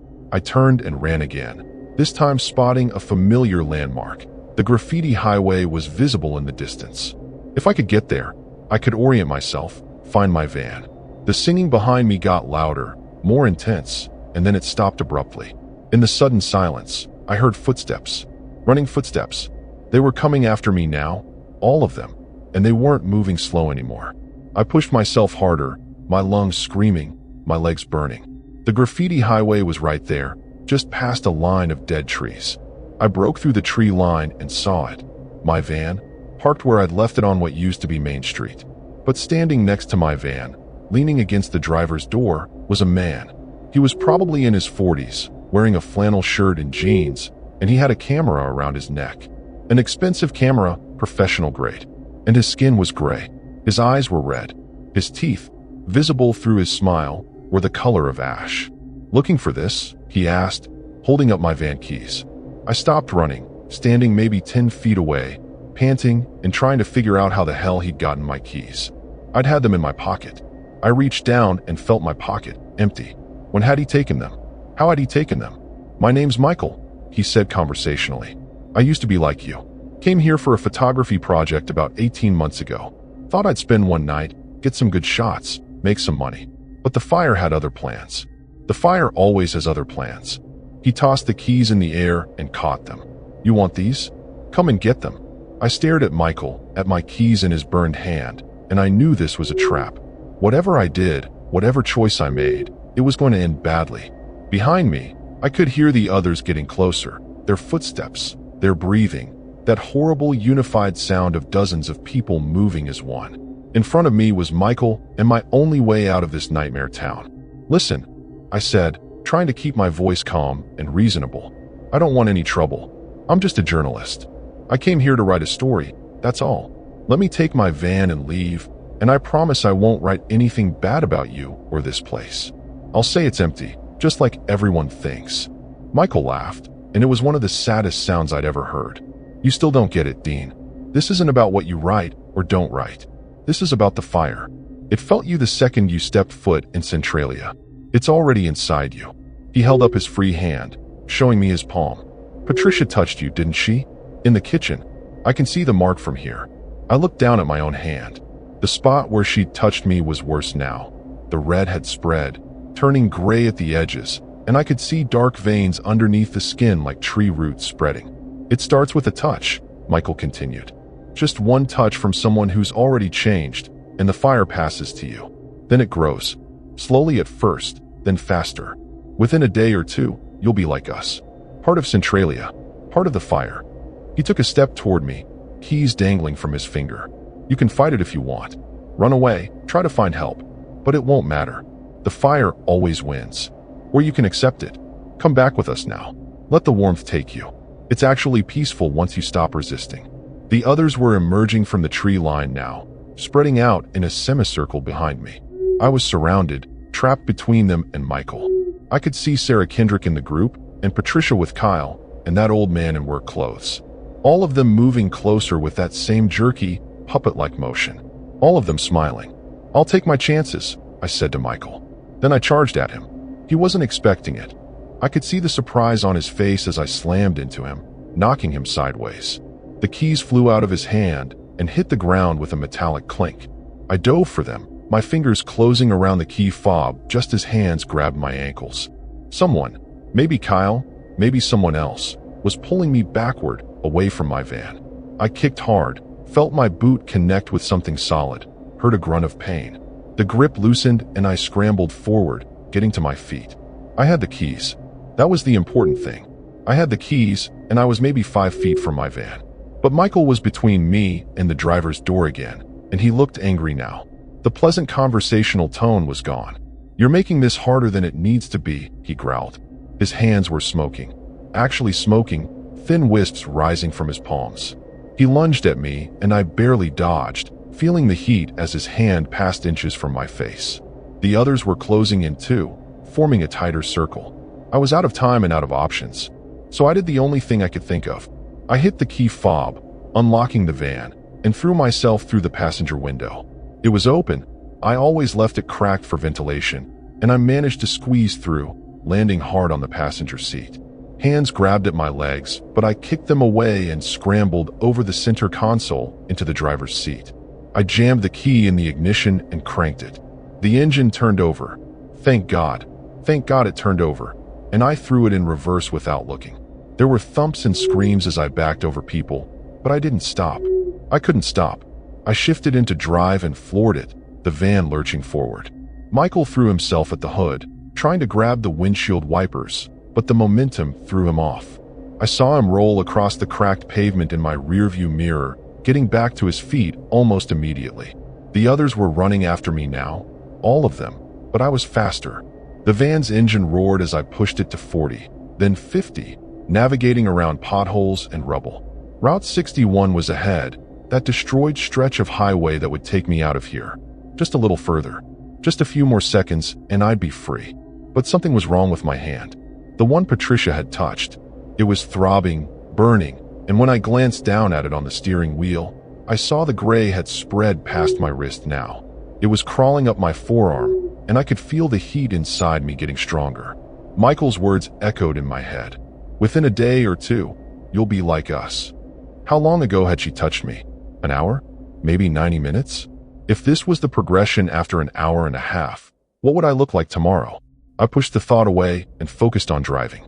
I hit Route 61 and turned east, away from Centralia, pushing the van to 70 miles per hour on that damaged road. It was reckless. The road was barely drivable, but I didn't care. I needed distance.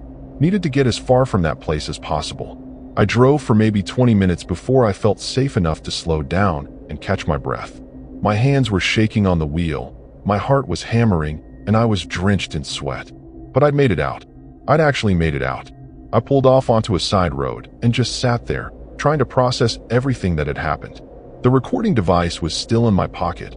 I'd been recording the whole time. I had evidence. I had proof that people were living in Centralia, that something deeply wrong was happening there. This was going to be the biggest story of my career. Pulitzer-level stuff. But first I needed to deal with my hand. The gray had spread to my elbow now, and the heat was getting worse. I could see smoke rising from my skin in thin wisps. I needed a hospital. Needed doctors to figure out what this was and how to stop it. I pulled my phone out, still no signal. I'd have to drive further before I could call for help. But as I was putting the phone away, it buzzed. A text message, which was impossible because I didn't have signal. I looked at the screen. Unknown number. The message read, "You can run, Dean, but the fire is already in you. Come back home. We're waiting for you. We'll always be waiting." I threw the phone across the van like it had bitten me. It hit the back doors and clattered to the floor. My hands were smoking now, both of them, not just the one Patricia had touched. I could feel the heat spreading through my chest, my legs, everywhere. And underneath the fear and panic, I felt something else. Something that terrified me more than anything else that had happened. I felt the warmth calling to me, telling me to turn around, telling me to go back to Centralia where I belonged. I drove for another hour, fighting every instinct that was telling me to turn around. The heat inside me was getting unbearable, and I cranked the AC as high as it would go, but it barely made a difference. My skin was gray now, not just my hands, but my arms, my chest, everywhere I could see. When I caught my reflection in the rearview mirror, I barely recognized myself. My eyes were bloodshot, more red than white, and my lips were cracked and peeling. I looked like I'd been dead for days. The worst part was that I was starting not to care. The heat that had been agonizing an hour ago was beginning to feel comfortable. Natural, like I'd been cold my entire life and was finally warming up. No, I shook my head violently, trying to clear it. That's what they wanted. That's how the fire worked. It made you accept it, made you want it. I wasn't going to give in. I finally got cell signal outside of Harrisburg and immediately called Amy. She picked up on the second ring. "Dean, where are you? I've been trying to call you all afternoon." Her voice sounded so normal, so beautifully normal, that I almost broke down. "Amy, listen to me. Something happened in Centralia. I need you to call 911. Tell them I'm coming to Harrisburg Medical Center. Tell them I've been exposed to something, I don't know what, but it's spreading and I need help." There was a pause on the other end. "Dean, you're scaring me. What happened? Are you hurt?" I looked down at my hands on the steering wheel. The skin was smoking. Actually smoking. "Just call them, okay? Tell them to be ready. I'm about 15 minutes out." I hung up before she could ask more questions. The emergency room was expecting me when I pulled up, 2 nurses and a doctor waiting outside with a gurney. I stumbled out of my van and they rushed over, and I saw the shock on their faces when they got close enough to see me clearly. "Jesus Christ," one of the nurses whispered. They got me inside, into an isolation room, hooking me up to monitors and taking blood samples. The doctor, a woman in her 50s named Dr. Chun, examined me with latex gloves on, her expression growing more concerned by the second. "Mr. Parsons, I need you to tell me exactly what you were exposed to. Every detail. This is unlike anything I've ever seen." I told her everything. About Centralia, about Patricia touching me, about the people who lived there and claimed the fire had chosen them. I could see the skepticism in her eyes, but to her credit, she didn't dismiss me as crazy. We're going to run every test we can, she said. Blood work, toxicology, imaging. Whatever this is, we'll figure it out. But even as she was saying it, I could see the doubt. She didn't think they could help me. I spent the next 3 hours in that isolation room while they ran tests. Amy showed up at some point, but they wouldn't let her in to see me. I could see her through the window, talking to Dr. Chun, her face pale and frightened. The heat kept getting worse. At one point, the 4-line in my arm started smoking and they had to remove it. The plastic had melted from my body temperature. His core temp is 107. I heard a nurse tell Dr. Chun. That's not compatible with life. He should be having seizures, organ failure. But his vitals are stable. It doesn't make sense. Around 8 p.m., my phone rang. I'd left it in my van, but somehow a nurse had brought it in with my other belongings. I looked at the screen, unknown number. I almost didn't answer, but something made me pick up. Hello. Static at first, then a voice I recognized. Patricia. Hello, Dean. How are you feeling? Warm, I hope. My hand tightened on the phone. What did you do to me? What is this? She laughed, that same friendly laugh she'd had in her kitchen. I told you, honey. The fire chose you. It's inside you now, changing you, making you one of us. You can fight it all you want, but by morning you'll understand. You'll feel the pull, the need to come home. Everyone does. I wanted to argue, to tell her she was wrong, but I could already feel it. That pull, that need. Centralia was calling to me through the heat in my blood. There has to be a way to stop this, I said, my voice breaking. Please, I don't want this. Patricia's voice softened, almost sympathetic. I know, sweetheart. I fought it too at first. We all did. But once you accept it, once you let the warmth take you completely, it's actually beautiful. You'll see. The fire loves us. It protects us. We're never alone, never cold, never afraid. We're part of something bigger than ourselves. Something eternal. She paused. Your girlfriend's pretty. Amy, right? I wonder if the fire will choose her too when she comes looking for you. Terror shot through me, cutting through the comfortable warmth for just a second. You leave her alone. She has nothing to do with this. Patricia laughed again. Oh, Dean, everyone has something to do with this. The fire is everywhere. Under every city, every town. Centralia is just where it's strongest, where it can speak loudest. But it's spreading. Always spreading. Looking for more people to join us. The call ended. Just dead air and then dial tone. I tried to call Amy, to warn her to stay away from me, to stay away from Centralia, but my phone was dead. The battery had been at 80% 10 minutes ago, and now it was completely dead. I threw it across the room in frustration. Dr. Chun came in a few minutes later with test results. Your blood work is... I don't even know how to explain this. Your blood temperature is significantly elevated, but there's no infection, no fever response. And there's something else in your bloodstream. Some kind of particulate matter we can't identify. It's almost like, she hesitated, clearly not wanting to say what she was thinking. It's almost like you have ash in your blood. Carbon particles. Like you're burning from the inside. I already knew that. I could feel it. Is there anything you can do? I asked, though I already knew the answer. She shook her head slowly. I'm sorry. We can try to keep you comfortable, but I've never seen anything like this. I've consulted with toxicology, with infectious disease specialists. No one has any idea what this is or how to treat it. She looked at me with genuine compassion. Mr. Parsons, I think you need to prepare yourself. Whatever's happening to you, I don't think we can stop it. I nodded, feeling strangely calm. The warmth was stronger now, filling me completely, and the fear was fading, being replaced by something else. Acceptance. Understanding. The fire wasn't killing me. It was transforming me, making me something new, something better. No, that wasn't my thought. That was the fire thinking through me. But was there really a difference anymore? Around midnight, I got out of bed. The nurses tried to stop me, but I pushed past them easily. I was stronger now, the heat giving me energy I'd never had before. I walked out of that hospital in my paper gown, barefoot, and no one could stop me. Security tried, but when they grabbed my arms they pulled back fast, their hands blistered from touching my skin. I found my van in the parking lot. The keys were still in my jacket pocket from when they'd taken my clothes. I got in, started the engine, and began driving west, toward Centralia.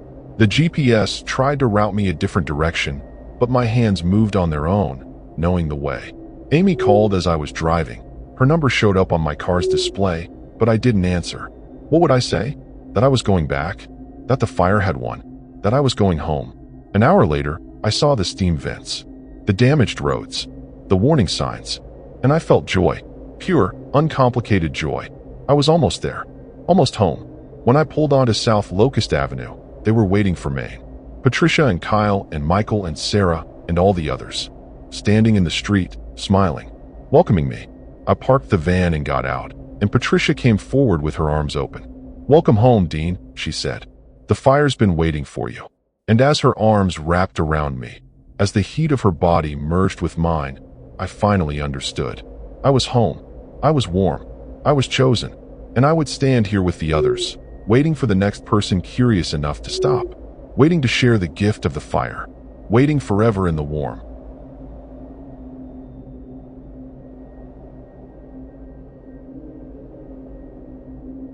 My name is Iris Blackwood. I'm 47 years old, and I live in Baltimore, Maryland. I've been a paramedic for 23 years now, seen pretty much everything you can see in emergency medicine: car accidents, shootings, overdoses, fires. I thought I was unshakable. But 3 months ago, my partner Carlos didn't show up for our shift, and when they finally found him a week later in some motel outside of Scranton, he wasn't the same. Wouldn't talk about where he'd been, what he'd seen. Just kept saying he needed to stay warm. They put him on medical leave for psychiatric evaluation, and I haven't heard from him since. It scared me more than I wanted to admit, seeing someone that's solid just break like that. I bought the van 6 months ago as a retirement project. Figured I'd convert it and do some traveling once I hit 50 and could afford to slow down. It's a 2014 Ford Transit, nothing fancy yet, just a mattress in the back and some basic camping gear. I've taken it out a few weekends, usually to state parks or quiet campgrounds where I can decompress from the job. Being a paramedic in Baltimore means you see humanity at its absolute worst, and sometimes you just need to get away from people for a while. My ex-husband used to say I had a pathological need for solitude, and maybe he was right. Maybe that's why the marriage didn't last. But at least the van never complains when I want to sit in silence for hours. Last week, I got a call from Carlos's sister Maria. We'd met a few times over the years at department functions, and she had my number from when Carlos and I used to carpool. "Iris," she said, and I could hear she'd been crying. "Carlos is missing again. He walked out of the psychiatric facility 3 days ago. They think he went back to Pennsylvania, back to some town called Centralia." The name meant nothing to me at first, but she explained, the ghost town with the underground fire, the place Carlos had been found near when he first disappeared. The doctors said he kept talking about it, about people there who understood him, who were warm like him. "Iris, I'm scared. I think something happened to him there, and I think he went back." She paused. "You were his partner. You know him better than anyone. Could you go look for him?" I wanted to say no. Carlos wasn't my responsibility anymore. We weren't even partners now that he was on leave. But Maria was desperate, and the truth was, I was curious. What had happened to Carlos in Centralia that broke a man who'd pulled children from burning buildings without flinching? What was in that town that called him back? "I'll go," I heard myself saying. "I'll take a few days off work and drive up there. See what I can find out." Maria thanked me probably 20 times, gave me the address of the motel where they'd found Carlos the first time, and made me promise to call her the second I found anything. I hung up feeling like I'd just made a terrible mistake, but a promise is a promise. I requested a week off from the department. They owed me about 3 months of vacation time anyway, and started packing the van. I did my research first, because that's how I am. I don't go into any situation blind if I can help it. I found out about the mine fire that's been burning since 1962, about the government evacuation in the 80s, about the demolished buildings and toxic gases. I read forum posts from urban explorers and photographers who'd visited the town. Most of it was standard ghost town stuff: eerie atmosphere, dangerous ground conditions, sad history. But then I found the other posts, the disturbing ones. People claiming to have seen residents in Centralia. Real people, not ghosts, living in houses that shouldn't exist. Some of the posts were clearly bullshit, attention-seeking nonsense. But others had a ring of truth to them. Specific details, coordinates, photographs that were too consistent to be faked by multiple unrelated people. One post from a user named TruthSeeker88 stuck with me. Day 3 in Centralia. The people here aren't right. Their skin looks melted, burned, but they're walking around like it's normal. They keep inviting me to stay for dinner, to join them. I'm leaving tomorrow morning. Something's wrong with this place. Something's in the ground. The post was dated 6 months ago. There were no follow-up posts. The account had been deleted shortly after. I screenshotted everything I could find, saved it all to a folder on my laptop. If I was going into this, I wanted to be prepared. I packed extra water, a first aid kit that could handle pretty much any medical emergency, my phone charger, a portable battery pack, and my old service weapon from when I used to work armored car transport before becoming a paramedic. I told myself the gun was just a precaution, that I probably wouldn't need it. But I loaded it anyway.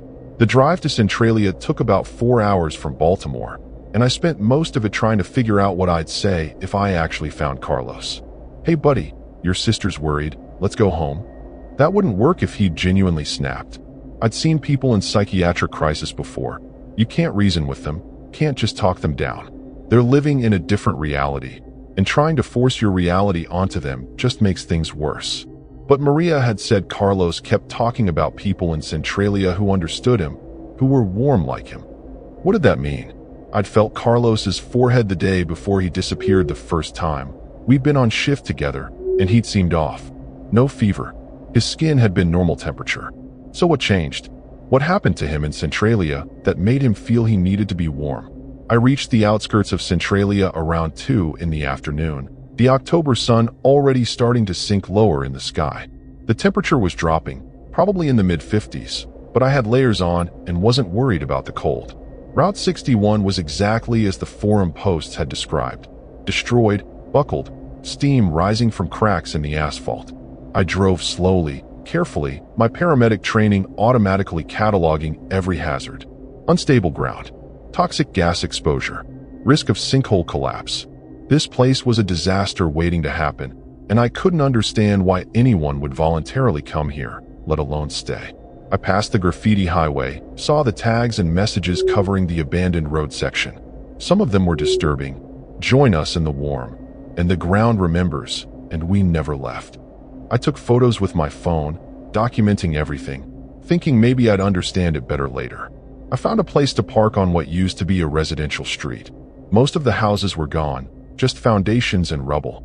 But in the distance, I could see smoke. Not steam from the ground vents, but actual smoke. From a chimney. Someone was home. I grabbed my medical bag out of habit. 23 years as a paramedic means you don't go anywhere without it, and locked the van behind me. The air smelled awful, that sulfur stench mixing with something organic and rotten that made my eyes water. I'd brought a respirator mask, one of the good ones we use for hazmat situations, and I put it on before walking toward the smoke. The ground was warm under my boots, noticeably warm even through the rubber soles. In some spots, I could see steam rising from cracks, and I gave those areas a wide berth. Last thing I needed was to fall through into some underground cavity full of toxic gas. The house with the smoking chimney was a small ranch, pale blue siding that had seen better days. There were curtains in the windows, a car in the driveway, an old Civic, probably from the early 2000s. Someone definitely lived here, which was impossible according to everything I'd read. I climbed the porch steps and knocked on the door, my hand resting on my medical bag. If Carlos was in there, if he was having some kind of episode, I needed to be ready to handle it. No answer. I knocked again, louder this time. "Hello? My name is Iris Blackwood. I'm a paramedic from Baltimore. I'm looking for Carlos Mendoza. Anyone home?" I heard movement inside. Footsteps, slow and deliberate. Then the door opened, and I found myself looking at a man I didn't recognize. He was maybe 60, wearing a cardigan and slacks like he was dressed for church. But his skin, Jesus, his skin looked like it had been melted and reformed. Burns covered his face and hands, some of them fresh and weeping, but he wasn't acting like he was in pain. He smiled when he saw me, and his teeth were gray. "A paramedic," he said, sounding delighted. "How wonderful. We don't get many medical professionals visiting. Most people who come here are photographers or thrill seekers." He opened the door wider. "Please, come in. I'm Harold Westbrook. I've lived in Centralia for 42 years. That was impossible. The evacuation had happened in the early 90s. No one had lived here continuously for 42 years. But I kept my expression neutral, my voice professional. "Mr. Westbrook, I'm looking for someone. Carlos Mendoza, he's a paramedic like me. About 35 years old, Hispanic, probably looking confused or disoriented. Have you seen anyone matching that description? Harold's smile widened. Oh yes, Carlos. Such a nice young man. He came back to us 3 days ago. He's resting now, getting acclimated. The transition can be difficult for some people. My heart rate spiked. Carlos was here. He was actually here. I need to see him, I said firmly. His family is worried. I'm here to bring him home. Harold's expression didn't change, but something in his eyes shifted. Home? But he is home, dear. Centralia is home for all of us now. The fire chose him, just like it chose me. Just like it will choose you. He gestured to my respiratory mask. You can take that off, by the way. The air won't hurt you. Not yet, anyway. It takes time for the fire to get into you, but once it does. He trailed off, still smiling that disturbing smile. I kept the mask on. Mr. Westbrook, I need you to take me to Carlos right now. If you don't, I'm going to call the police and report a missing person at this address. Harold sighed like I was being unreasonable. The police won't come here. They never do. They know better than to interfere with Centralia's business.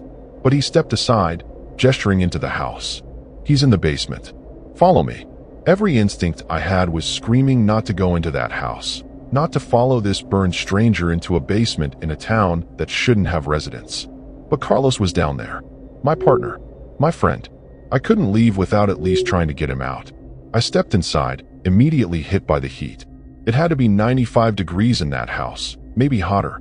Harold led me through a living room that looked like it had been decorated in 1982 and never updated. There were photographs on the walls, old family photos, black and white images of people standing in front of this very house. But mixed in with those were newer photos. Color photos showing Harold and other people I didn't recognize, all with that same burned, melted look. We reached a door, and Harold opened it to reveal stairs leading down into darkness. He's down there, Harold said. Be careful on the steps. They're steep. I pulled out my flashlight and started descending, my free hand trailing along the wall for balance. The air got hotter with every step, and I could feel sweat running down my back under my clothes. At the bottom of the stairs, I found myself in a basement that shouldn't exist. It was huge, way bigger than the footprint of the house above. The walls were rough stone, and orange light flickered from somewhere deeper in. Not electric light, firelight. And I could hear voices. Multiple voices, murmuring and talking in low tones. Carlos, I called out, my voice echoing weird in that underground space. Carlos Mendoza, are you down here? Iris. His voice came from somewhere to my right, and relief flooded through me. He was alive. He was conscious. I moved toward the sound, my flashlight cutting through the darkness, and found him sitting on the floor with his back against the wall. He looked terrible. His skin had that same gray, ashen quality I'd seen on Harold. His eyes were bloodshot, and his paramedic uniform was filthy and torn. But he was alive. Carlos, thank God, I said, kneeling beside him. I pulled off my respiratory mask so he could see my face clearly. Maria sent me. Everyone's worried sick. We need to get you out of here. He looked at me with such sadness. I can't leave, Iris. I tried to leave the first time. Made it all the way to Scranton. But the fire, it's in me now. It burns and burns, and the only place it doesn't hurt is here. I put my hand on his forehead, checking for fever out of habit. He was burning up, had to be at least 105 degrees. You're sick, Carlos. You need a hospital, not this place. Come on, let me help you up. I tried to pull him to his feet, but he resisted, shaking his head. You don't understand. The fire isn't a sickness. It's a gift. It chose me, Iris. It wants me to be part of it, part of Centralia. And now that you're here, he reached out and grabbed my wrist before I could pull away. His hand was scorching hot, so hot I felt my skin blister immediately. I screamed and jerked back, but his grip was impossibly strong. Now that you're here, he continued, his voice flat and emotionless. The fire wants you too. I finally broke free, stumbling backward, clutching my burned wrist. The skin was already turning red, blistering, and the pain was incredible. But worse than the pain was the heat. I could feel it spreading from where he'd touched me, crawling up my arm like something alive. Carlos, what the hell? I gasped, backing toward the stairs. But Harold was there, blocking my path, still smiling that horrible smile. And behind him were others. I could see them now in the orange firelight. Dozens of people, all with burned skin and gray teeth, all emerging from deeper in the basement, all moving toward me. "Don't be afraid," Harold said gently. "The fire doesn't hurt. Not really. It transforms. Makes you part of something greater. Carlos understands now. You will too." I reached into my medical bag, my uninjured hand closing around the gun I'd packed. I pulled it out and pointed it at Harold. "Get out of my way. Now." He didn't move. None of them moved. They just stood there, smiling, watching me. "Bullets won't help you, dear," Harold said. "We're already dead, in a sense. The fire consumed us years ago. We're what's left. Ash and smoke held together by the fire's will." I fired anyway. The shot was deafening in that enclosed space, and Harold stumbled backward, a dark hole appearing in his chest. But no blood came out. Just smoke.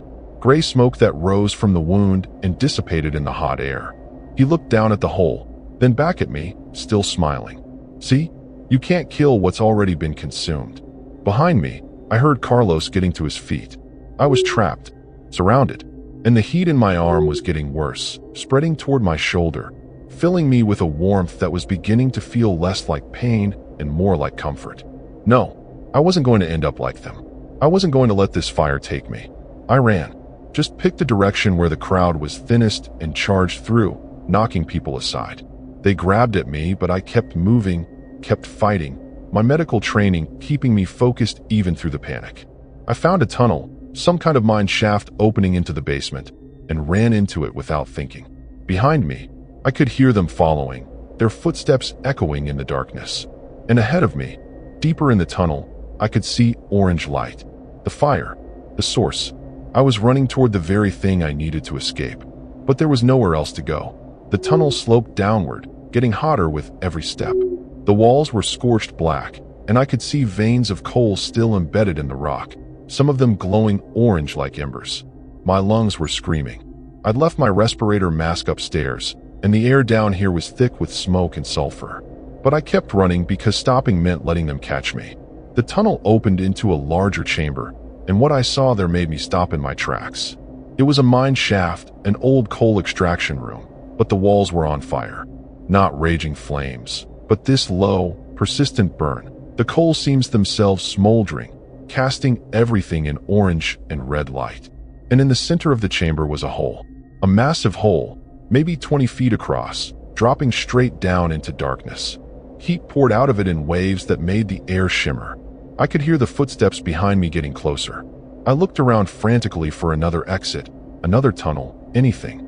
There, on the far side of the chamber, I could see what looked like another passage. I started toward it, skirting the edge of the hole, when someone grabbed my ankle. I went down hard, my chin smacking against the stone floor. Stars exploded in my vision, and I tasted blood. I kicked out instinctively, felt my boot connect with something, and the grip loosened.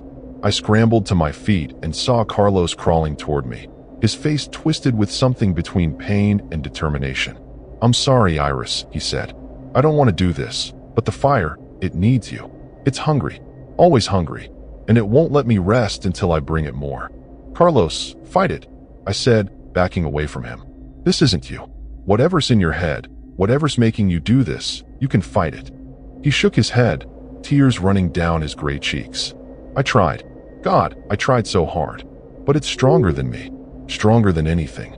He lunged at me, faster than he should have been able to move, and we both went over the edge. I grabbed onto a rock outcropping, my fingers screaming with the effort of holding my own weight. Carlos wasn't so lucky. He fell past me, disappearing into the darkness of the hole. I heard him scream, a long wail that echoed and then cut off abruptly. Then silence. I hung there, my arms shaking, trying to find purchase with my feet. The rock I was holding was hot, burning my palms, but I couldn't let go. Below me, I could hear something. Not Carlos, something else. A sound like breathing, but impossibly deep and slow. Like the earth itself was inhaling and exhaling. Harold appeared at the edge of the hole above me, looking down with that same disturbing smile. "Let go, Iris. The fire is waiting for you. It won't hurt. I promise it won't hurt." Behind him, I could see the others gathering, dozens of burned faces peering down at me. All of them smiling, all of them waiting. My grip was slipping. The rock was too hot, my hands too slick with sweat. I had maybe 10 seconds before I fell. I looked down into the darkness and saw it. Far below, Maybe 100 feet down, there was light. Not the orange firelight from the burning coal, but something else. Something that pulsed and shifted like it was alive. And I could feel it looking back at me. Aware. Hungry. Waiting. No, I said through gritted teeth. Not like this. I'm not dying like this. I swung my legs, using momentum to grab a different rock outcropping with one hand. Pain shot through my burned wrist, but I ignored it. I reached up with my other hand, finding another handhold, and started climbing. Not down into the fire, but sideways, toward that other tunnel I'd seen. Harold and the others watched me struggle, making no move to help or hinder. Just watching. Like this was entertainment for them. Like they knew I wouldn't make it. But they didn't know me.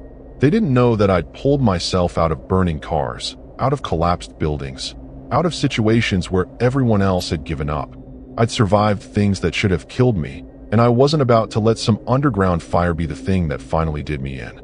I made it to the tunnel entrance, hauling myself up and over the edge, collapsing on solid ground. I didn't give myself time to rest. I could hear them coming, moving around the chamber to reach me. I got to my feet and ran into the tunnel, my flashlight beam bouncing wildly as I moved. This passage was different from the first one. Older, the walls rough-hewn and supported by ancient wooden beams that looked ready to collapse. Water dripped from the ceiling, and the air was slightly cooler here, which gave me hope that I was moving away from the main fire. The tunnel branched, and I chose the left fork randomly, just trying to put distance between me and the things chasing me. I could hear them behind me, their footsteps echoing, but they weren't running, just walking at that same steady, relentless pace. Like they knew these tunnels. Like they knew I couldn't escape. The tunnel sloped upward, which I took as a good sign. Up meant closer to the surface, closer to escape.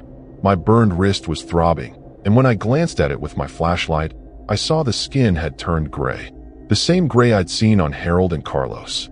The heat was spreading up my arm, and I could feel it in my chest now too. Whatever had passed from Carlos to me, it was working fast. Way faster than it should have been. I needed to get out of here, needed to get to a hospital, needed to find some way to stop this before I ended up like them. The tunnel opened into another chamber, smaller than the first. And there was a ladder, an actual wooden ladder, leading up to what looked like a trapdoor in the ceiling. An exit. Thank God, an exit. I ran to it and started climbing, my injured wrist screaming with every rung. The wood was old and rotten, creaking under my weight, but it held. I pushed against the trapdoor and it opened, daylight flooding in. I hauled myself up and out, emerging into what looked like someone's basement. A real basement, with a washer and dryer and storage boxes, and everything normal. I slammed the trapdoor shut and looked around for something to block it with. There was a water heater. I shoved it over the trapdoor, knowing it wouldn't hold them long, but needing to buy myself time. I could hear them down in the tunnel, getting closer. I ran up the basement stairs, through a kitchen that looked abandoned but weirdly clean, and out the front door into daylight. The sun was setting now, painting everything in orange and red, colors that reminded me too much of the fire below. I didn't know where I was, didn't know which direction my van was, but I picked a direction and ran. My lungs were burning, my legs felt like rubber, but I kept going. I ran for maybe 10 minutes before I had to stop, doubling over and gasping for air. When I straightened up, I realized with horror where I was. I was back on the street where I'd parked. My van was right there, maybe 50 feet away. But between me and the van stood a line of people. Not the same ones from the basement, different people. A woman in a floral dress. A kid in a Phillies shirt. An old man in a postal uniform. All with that same burned skin. All smiling. And in the center of the line was Carlos. He looked sad, apologetic, but he didn't move aside. "I'm sorry, Iris," he said. "I really am. But you can't leave. The fire's already in you. Look at your arm." I looked down. The gray had spread past my elbow now, crawling toward my shoulder. And I could see veins underneath the skin, dark and pulsing, spreading like tree roots. "You have maybe 6 hours before the transformation is complete," Carlos continued. 6 hours until you're like us. You can spend that time running and fighting and being afraid. Or you can accept it. Come back with us. Let the warmth take you. It's peaceful, Iris. I promise it's peaceful." His words were so tempting. The heat inside me wasn't painful anymore. It was comfortable, welcoming, like being wrapped in a warm blanket on a cold night. Part of me wanted to say yes, wanted to stop fighting and just let go. But a bigger part, the part that had spent 23 years saving lives, fighting death, refusing to give up, that part said no. Not today. Not like this. I reached into my jacket pocket, feeling for my keys. They were still there. Thank God, they were still there. I pulled them out and hit the unlock button, watching my van's lights flash. The people between me and the van shifted, tightening their line, but they didn't rush me. They just stood there, waiting, watching, like they had all the time in the world, like they knew I was already beaten. You really think you can drive away? Carlos asked, his voice gentle. Iris, you're burning up. Your core temperature has to be at least 106 by now. You're going to pass out behind the wheel, crash, maybe kill someone. Is that what you want? He was right about the temperature. I could feel it. My skin was hot to the touch, and I was sweating through my clothes. But I wasn't going to give up. Not while I still had options. I charged at them, putting all my weight behind it. I hit Carlos first, knocking him sideways, and then I was through the line. I heard someone grab at my jacket, but the fabric tore, and I kept running. My van was right there, 10 feet away, 5 feet. I got the door open and threw myself inside, jamming the key in the ignition. The engine turned over, and I shifted into drive, flooring it. There was a thump as I hit someone, maybe two someones, but I didn't stop.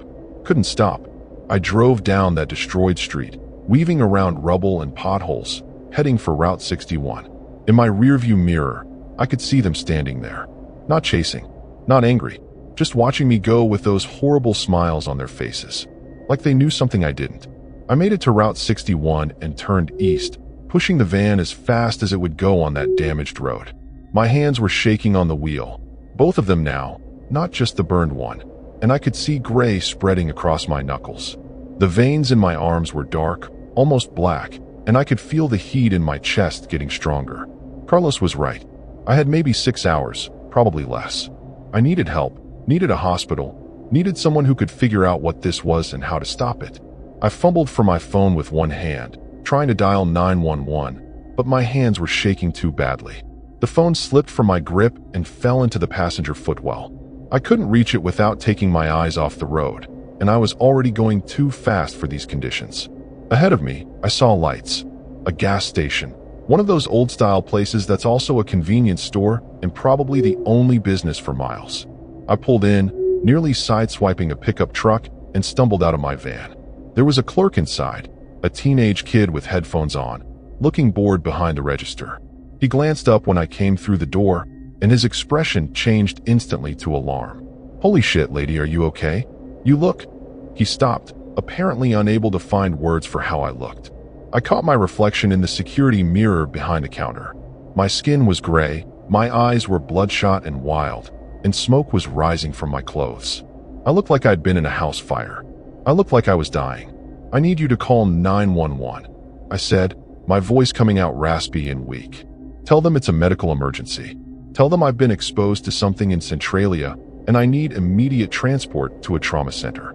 The kid was already pulling out his phone, his hands shaking. Yeah, okay, I'm calling. Just sit down or something. You look like you're about to collapse. He was right. My legs were giving out. I leaned against the counter for support, trying to stay upright, trying to stay conscious. The kid was talking to the 911 operator, giving them the address of the gas station, describing my condition. I heard him say burns and possibly poisoned and really bad shape. Everything was getting fuzzy around the edges, the world narrowing to a tunnel. I don't remember sitting down, but suddenly I was on the floor, my back against a display of motor oil. The kid was kneeling next to me, looking terrified. They said an ambulance is coming. About 15 minutes. Can you tell me your name? What happened to you? I tried to answer, but the words wouldn't come. The heat was overwhelming now, filling me completely, and it didn't feel bad anymore. It felt good, peaceful.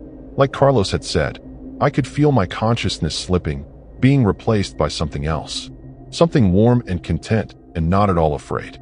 No, I whispered, fighting it. No, I'm not giving in. I'm not. But even as I was saying it, I could feel myself letting go. The fear was fading. The pain was gone. All that was left was the warmth. When the ambulance arrived, I was unconscious. I know this because later, the EMTs told me they found me on the floor of that gas station, my skin gray and smoking, my core temperature at 108 degrees. They said I should have been dead. that no one survives that level of hyperthermia. But I was breathing, my heart was beating, and my vitals were stable. They loaded me up and transported me to Geisinger Medical Center, lights and sirens all the way. I woke up in the ICU, covered in ice packs and cooling blankets, hooked up to more machines than I could count. A doctor was standing over me, older woman, probably in her 60s, with kind eyes behind her glasses. "Ms. Blackwood, I'm Dr. Morrison. You're at Geisinger Medical Center. Can you tell me what happened to you?" I tried to speak, but my throat was so dry. A nurse appeared with ice chips, and I sucked on them gratefully before trying again. "Centralia," I rasped. "Underground fire. Someone touched me. It spread." Dr. Morrison exchanged a look with the nurse. "We've been monitoring your temperature. It was 108 when you arrived, but we've gotten it down to 103. Still dangerously high, but stable. The concerning thing is your blood work. There's some kind of particulate matter in your bloodstream. Carbon particles, like you're burning from the inside. We've never seen anything like it." I looked down at my arms. The gray had spread even further, past my shoulders now. I could see it creeping up my neck in the reflection of the force stand. "How long?" I asked. "How long do I have?" Dr. Morrison's face was grave. "I don't know. Whatever this is, it's progressing fast. We've consulted with toxicology, infectious disease, even the CDC. No one has any answers." She paused. "There's something else. You keep asking for someone named Carlos. Is he someone we should contact?" "Family. Carlos." The memory hit me like a punch. Carlos falling into that hole, his scream echoing. Was he dead? Or had the fire taken him completely, made him something else? "He's gone," I whispered. "He fell into the fire. He's gone." Dr. Morrison squeezed my hand gently. "I'm sorry. We'll do everything we can for you. But I need you to prepare yourself. This may not be something we can fix." I closed my eyes, feeling the warmth spreading through me. It was in my chest now, in my heart, in my lungs. Every breath felt like inhaling smoke. And underneath the medical equipment beeping, underneath the sound of the hospital around me, I could hear something else. A voice, deep and slow and patient. The fire, calling to me, telling me to come home, telling me it wasn't too late. All I had to do was walk out of this hospital, get in my van, and drive back to Centralia. Back where I belonged. Back to the warmth. "No," I said out loud, making Dr. Morrison jump. "I'm not going back. I'm not giving in." But even as I said it, I could feel my resolve weakening. The fire was strong. It was patient, and it was already inside me, changing me from the inside out. The question wasn't if I'd go back. The question was when. They kept me in the ICU for 2 days, pumping me full of 4 fluids and experimental treatments that did absolutely nothing. The gray spread to my face, my legs, everywhere. My temperature fluctuated between 103 and 107, never dropping below that danger zone, but never quite killing me either. Dr. Morrison brought in specialists from Johns Hopkins, from the University of Pennsylvania, but none of them had answers. They took biopsies, blood samples, tissue cultures. One doctor suggested it might be some kind of bacterial infection from the coal mine environment. Another thought it was heavy metal poisoning. They were all wrong, and I knew it. This wasn't medical. This was something else entirely. Something that didn't belong in textbooks or scientific journals. On the 3rd day, I felt it. A pull. Not physical, but something deeper. Like a rope tied around my heart, tugging me west. Back toward Centralia. I tried to ignore it, tried to focus on the doctors and nurses and the normal medical reality of the hospital. But the pull got stronger with every hour. By that evening, I couldn't think about anything else. Every thought in my head was about Centralia, about the warmth there, about the people waiting for me, about how peaceful it would be to just stop fighting and accept what I was becoming. Around midnight, when the night shift nurse went to check on another patient, I got out of bed. I was still hooked up to monitors, and alarms started blaring the second I disconnected myself from the machines. I didn't care. I pulled out the 4, grabbed my clothes from the cabinet. They'd been washed, the smoke smell mostly gone, and got dressed. My hands moved mechanically, like they weren't entirely under my control anymore. Like something else was guiding them. A nurse came running in. "Ms. Blackwood, what are you doing? You need to get back in bed. Your condition." I pushed past her, not roughly but firmly. She tried to grab my arm and jerked back with a yelp. My skin was too hot to touch. I walked out of that ICU, down the hallway, past doctors and nurses who called after me but didn't try to stop me. They could see something in my eyes, I think. Something that told them I wasn't really there anymore. Not completely.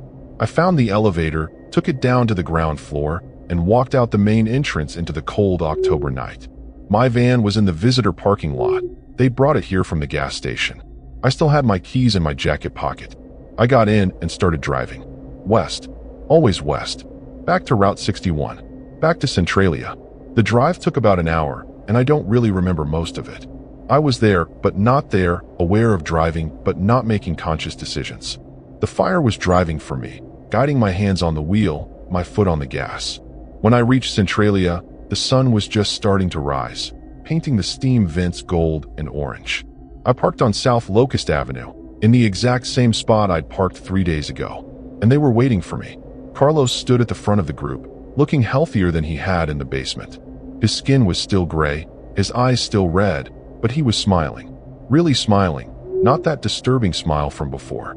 Like he was genuinely happy to see me. "Welcome home, Iris," he said as I got out of the van.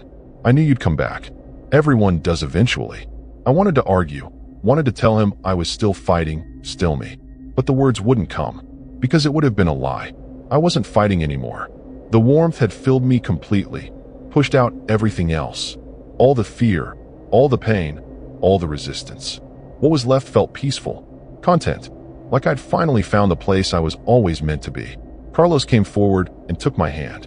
His skin was hot against mine, but it didn't hurt. It felt right. "Come on," he said gently. "There's someone who wants to meet you." He led me toward Harold's house, the same house I'd fled from 3 days ago. The front door was open, welcoming. Inside, it was warm, that comfortable warmth I'd been craving. Harold was there, and Patricia, and Kyle, and all the others. They smiled when they saw me, genuine smiles, like they were greeting family. "Iris Blackwood," Harold said, stepping forward. "The fire told us you'd be strong, told us you'd fight harder than most. But here you are, home at last." He gestured toward the basement door. "There's one more step, one more choice to make. You can stay up here with us, part of the community, but still partly yourself. Or you can go below, go all the way down to where the fire burns brightest. Let it consume you completely. Become one with it. Most people choose to stay up here, but a few, the special ones, they go below." I looked at Carlos. "What did you choose?" He looked away, and I understood. He'd gone below. When he fell into that hole, the fire had taken him completely. What stood before me now was just an echo, a shadow animated by the fire's will. I looked toward the basement door. I could feel the heat coming from down there, stronger than anything up here. The fire was calling to me, showing me what it would be like. Complete warmth, complete peace. No more pain, no more fear, no more struggling. Just existence. Eternal existence as part of something vast and ancient and unstoppable. "No," I heard myself say. The word surprised me as much as it surprised them. Harold's smile faltered. "No." I took a step back, away from the basement door, away from Carlos and Harold and all of them. "I'm not going down there. I'm not. I won't." But even as I was saying it, I could feel the fire pushing back. It was in me. It was me. There was no separating us anymore. "You don't have a choice," Patricia said gently, stepping forward. "The fire chose you 3 days ago when Carlos touched you. You're ours now, whether you accept it or not. The only question is whether you go willingly or fighting." I looked down at my hands. They were gray, the veins black underneath. Smoke rose from my skin in thin wisps. She was right. I was already gone. The Iris who'd driven up here 3 days ago, the paramedic, the loner, the woman who thought she was unshakable, that person didn't exist anymore. What remained was just ash and smoke held together by the fire's will. Just like Harold had said, I felt tears running down my face, though I couldn't have said why I was crying. Grief for who I used to be, relief that the fighting was over. I didn't know, didn't care. The fire would tell me what to feel, what to think, what to do. "Okay," I whispered. "Okay." Harold's smile returned, and he opened the basement door wide. Orange light spilled up from below, and I could hear that sound again. The earth breathing, slow and deep. I walked toward it, my feet moving automatically. Carlos followed me down the stairs, his hand on my shoulder. Not guiding, just there, offering comfort in his own way. We descended into the heat, into the tunnels, into the chamber with the massive hole in the center. The fire burned brighter than I remembered, the orange and red light pulsing like a heartbeat. And standing around the hole were the others, the ones who'd gone all the way. They were barely human anymore, just shapes, shadows made of smoke and ash, held together by fire. They turned when they saw me, and I felt their awareness. "They're welcome. It's your choice," Carlos said behind me. "You can still walk away. Stay up there with us. Live as something in between." I looked at him, at his gray face and red eyes. He was in between, part human, part fire, existing but not really alive. I thought about what that would mean, standing by the road for years, decades, centuries, waiting for new people to come, passing the fire to them, watching them transform, being part of this cycle forever. Or I could go below, let the fire take everything, become something else entirely, something that didn't think or feel or remember, just existed as pure warmth, pure energy, part of the eternal flame that had been burning since 1962 and would burn for centuries more. I walked to the edge of the hole and looked down. The fire was waiting, patient, loving in its own way, and I was so tired of fighting, so tired of being afraid. I let myself fall. The last thing I heard was Carlos screaming my name. Then there was only warmth and fire and nothing else.